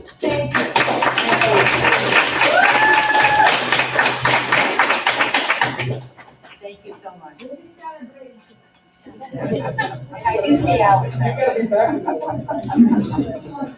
Okay, wonderful. So, and again, thanks y'all for everything. Newbie, I'm calling you out, so don't be going anywhere.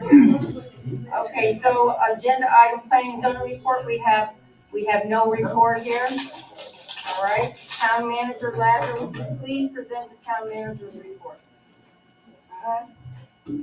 Thank you, Madam Mayor. First, I would like to say thank you all very much for giving me the nod as the permanent manager. I look forward to working with you all for many years to come. A lot has changed since I put this report together, so I will do a little bit of tweaking. We had a lot of going on, and the office is humming along. We've obviously hit a few bumps in the road with being short-staffed, which we hope to resolve by the end of February as we onboard some new staff. We brought on some temporary employees, one that we had brought on that we had to relieve of her duties, but we've had a new one that started today. Hopefully that will go a little bit smoother.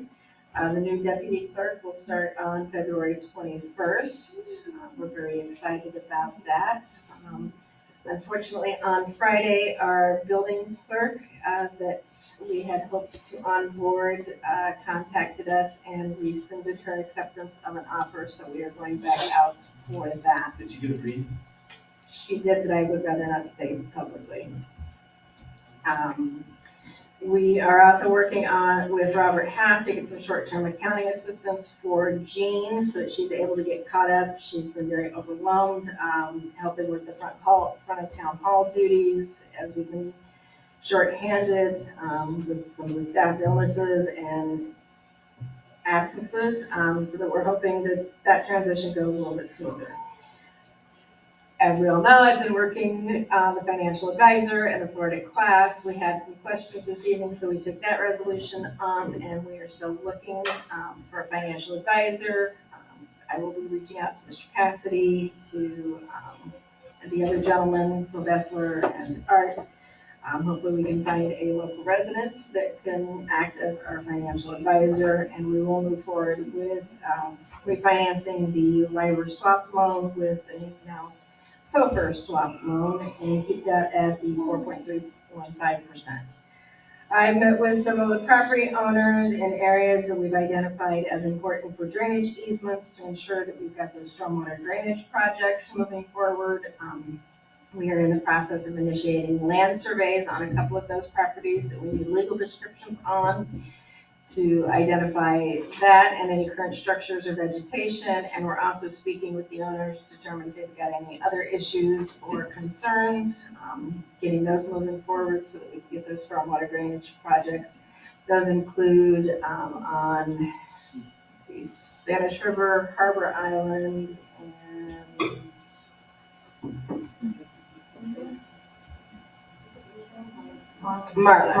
Marlin is the third street. So we are working with property owners on all three of those. And hopefully we will have those wrapped up before the rainy season starts and have those drainage projects moving forward. Plans for the Arbor Water project have been submitted to the state and the South Florida Water Management District for review and approval, so we are continuing to move forward. We have found a few areas that we need to do some additional changes to the prints, needing to do additional close-off valves so that we can make sure that we can isolate areas of the town, possibly a few additional crossovers in the street from the 6-inch to or from the 8-inch to the 10-inch, making sure that we've got adequate coverage. But we are moving forward with that. We want to make sure that project continues forward, and as we get those finalized, we are also beginning to make sure we identify all the proper state, federal, and legislative funding options so that we can go for fully funding of that project. It will definitely far exceed our ARPA funds. Town Clerk Avery and I have had several calls and meetings with our FEMA and state representatives about the reimbursements for our small expenditure requirements for Ian, and they will also be our representatives with Hurricane Nicole. And they've asked for the full after action report on Nicole so that they can forward our concerns on Ocean Avenue's evacuation flooding to be elevated to FEMA, so that they can place it at a higher level of concern with both FEMA and the FDOT, so that hopefully we can get that taken care of sooner rather than later.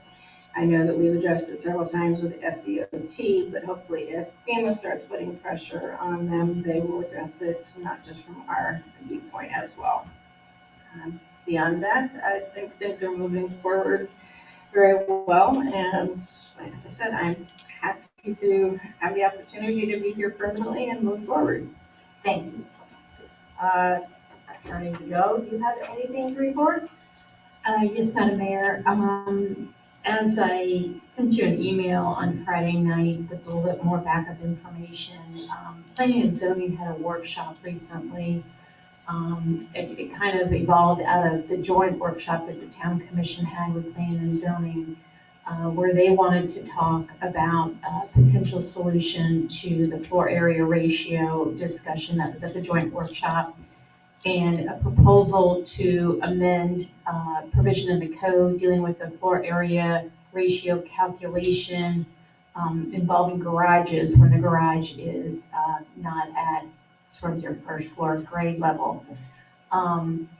That request from Planning and Zoning for staff to work on an ordinance is really something that is at the commission, town commission level direction, because as our code provides, the Planning and Zoning Commission have the ability to make amendments to the comprehensive plan, to hear a variety of applications and petitions, but in terms of making changes to your land development code, that direction needs to come from the town commission. So Following up on that request from planning and zoning, I'm asking for consensus if the town commission wants to direct staff to follow through with planning and zoning commission's request to move forward with an amendment to this ordinance to address this floor area ratio issue. In addition, they were asking our planning staff if they could do some research, because one of the other issues is that we do not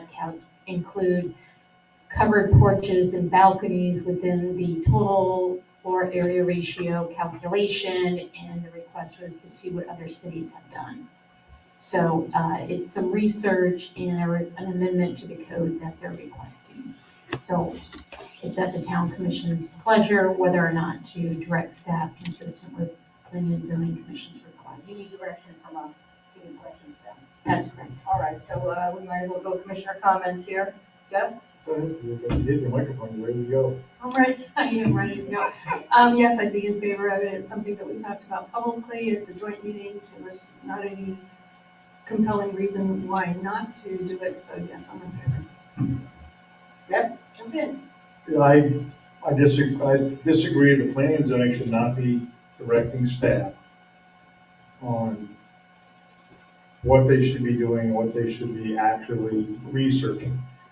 Planning and zoning is an elected, or not elected board, it's a board that we chose people to get on it. So what the process should be is that they come up with an idea, then they bring it to the town commission at a meeting.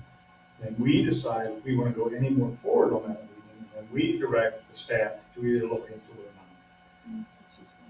So That's what Christie just said. So she's asking us now if we want to direct the staff. I just made my point. I don't want to direct, I don't want to direct the staff right now. In fact, all the things that having the staff doing right now, we're short staffed, and now we're going to direct them to do more research. I would think we should postpone on anything to do and giving the staff more work to do in this time period. So that's Martin? Looking for direction.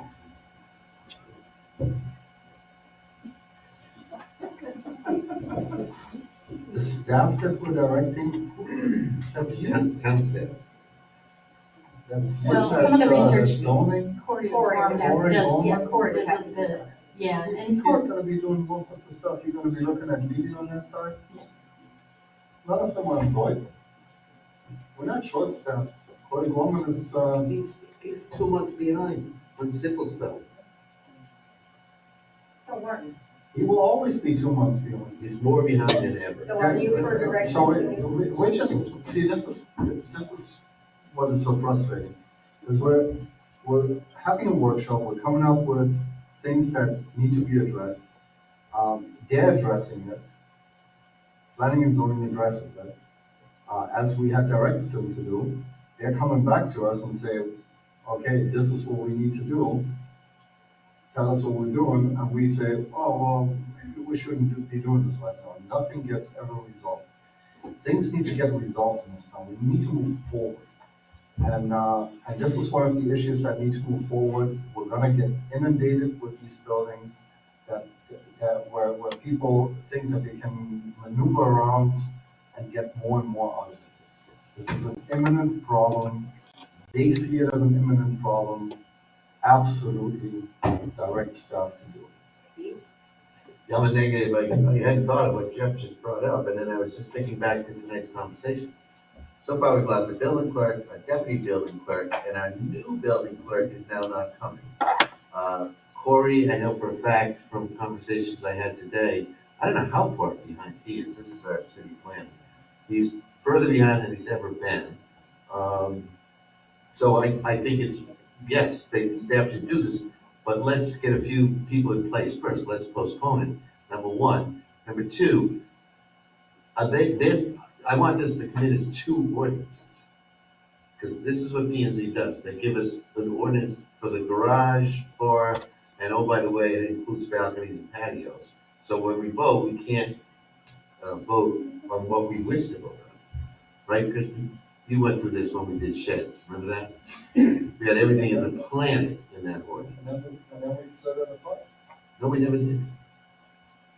But you can split it apart. It comes No, but back just to do you. two You can ordinances. split it apart. It's very simple. You can sit here and you can say, you know what, we need to You split don't this wanna give ordinance into direction. two pieces. I say, Okay, no, we'll give directions to do it, but postpone it.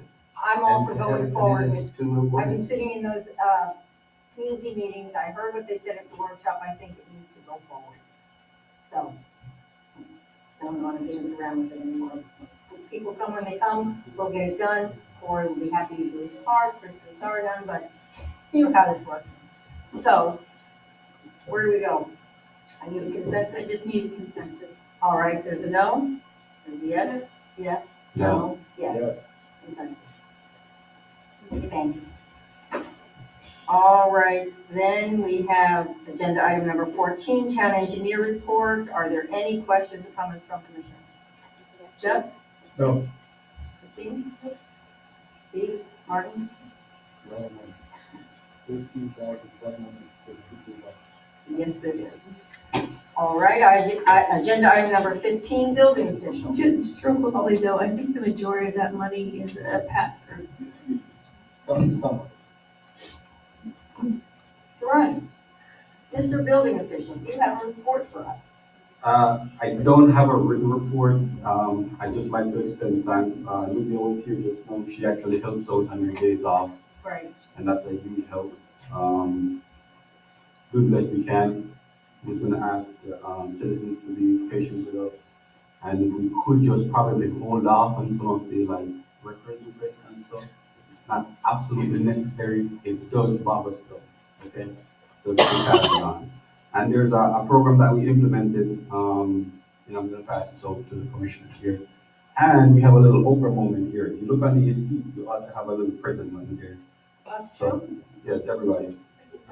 And, I'm afraid to put my hand up. not you guys. I said yours are wrong, but the seat in front of you, there's a little thing in the body going on. There you go, there you go. You got one, you got one, you got one. There we go. So, it's the back of the card, we have that, the QR code. If you, excuse me, Commissioner, Pugh, I know you don't let the phone take in meetings, but if you use your camera, just pick up the camera from your cell phone and hover over it. It will actually bring you to the town's website. But more specifically, it's gonna bring you to our web page that shows you today's inspections, okay? So you'll see the roster for today and you'll see yesterday's results. What that does, it eliminates the phone calls to the clerks, right? And we post this early in the morning, the schedule is there for everybody. So if you could pass this on to your neighbors and, you know, your contractor, to utilize it, to pass it on to your contractors, it would really help to speed up the processes that we have inside the town, okay? So whatever you guys can do to, you know, help us to help you, that would be great. Thank you guys. Thank you very much. I skipped over you, Chief, because. I wasn't gonna remind you. The report is the report. You'll notice there's some lengthy response times from fire rescue. I'm diligently working on that. I am getting answers and we are resolving some of those issues. We've gotten their attention, so I think we're gonna have a resolution in the future months, and we hope to not see those kind of response times as we move forward. If I could just take a moment to recognize Officer Savino Nubia. Nubia had gone through an immense amount of work to put together the crime prevention seminar that we had on February 1st. And we had, you know, not as much attendance as we would have liked to have had, but we had good attendance. And we had a number of vendors that were present, and she did an amazing job of putting that event together and doing a lot of it on her own time to obviously offer things to our community. So thank you, Nubia, for your effort. Good. All right, so my message for this evening. Thanks to everybody who stayed for the duration. It's been an exceedingly busy month, but there's always lots to do to keep this beautiful town at its very best. As you know, we hired our new and permanent town manager, so a hearty welcome, permanent welcome to Ms. Ladner. The process, which began before the holidays, was not an easy one, to say the least, but the final choice is an excellent one, and I hope everyone will give her their full support just as I do. Lynn's hardworking, proactive, open door policy that Ocean Bridge is known for. If you haven't met her, but I think everybody here that's left here tonight has, please stop by and say hello. Last week, where's Mindy? Is she left us? Oh, there she is. Last week, our fantastic police department held a public seminar. Officer Nubia Sabino oversaw the crime prevention seminar that was held here at Town Hall. We had representatives from approximately 9 different entities, including the Boynton Beach Fire Rescue Crew, who gave the audience information regarding all their individual companies and safety programs. There were 3 different, I'll call them fire engines, but there are enormous trucks out here that we had a whole crew, whole team there happily giving tours through the individual trucks, explaining what they carry as well as how they operate. I had no clue to the extent of the preparation, but when they show you the jaws of life and the torches and all the stuff that's in there, these guys are prepared for everything. So it was a wonderfully informative evening. Please know the PD will be hosting another one soon. Please stay tuned to Civic Ready, and I invite everyone to turn out to these types of events. Thank you, Chief, and all your staff. We're lucky to have such invested personnel here in Ocean Ridge. Again, thank you for attending tonight's meeting, and a reminder, we're all part of the same community. Appreciate it and enjoy. There you go. So. I will table my 2 discussion items, but I will not table them forever. That's what you said. We need to have less public comment. Yeah. All right then. Are we all good? Yep. I adjourn this meeting. What do You we have a want? question, Betty? Hold on, Betty. has a Okay, question. wait, Betty. Comments of people who are not pushing your citizens. No. Thank you. No, not good. You don't have this one now. No. I adjourn. I think I'm on my board.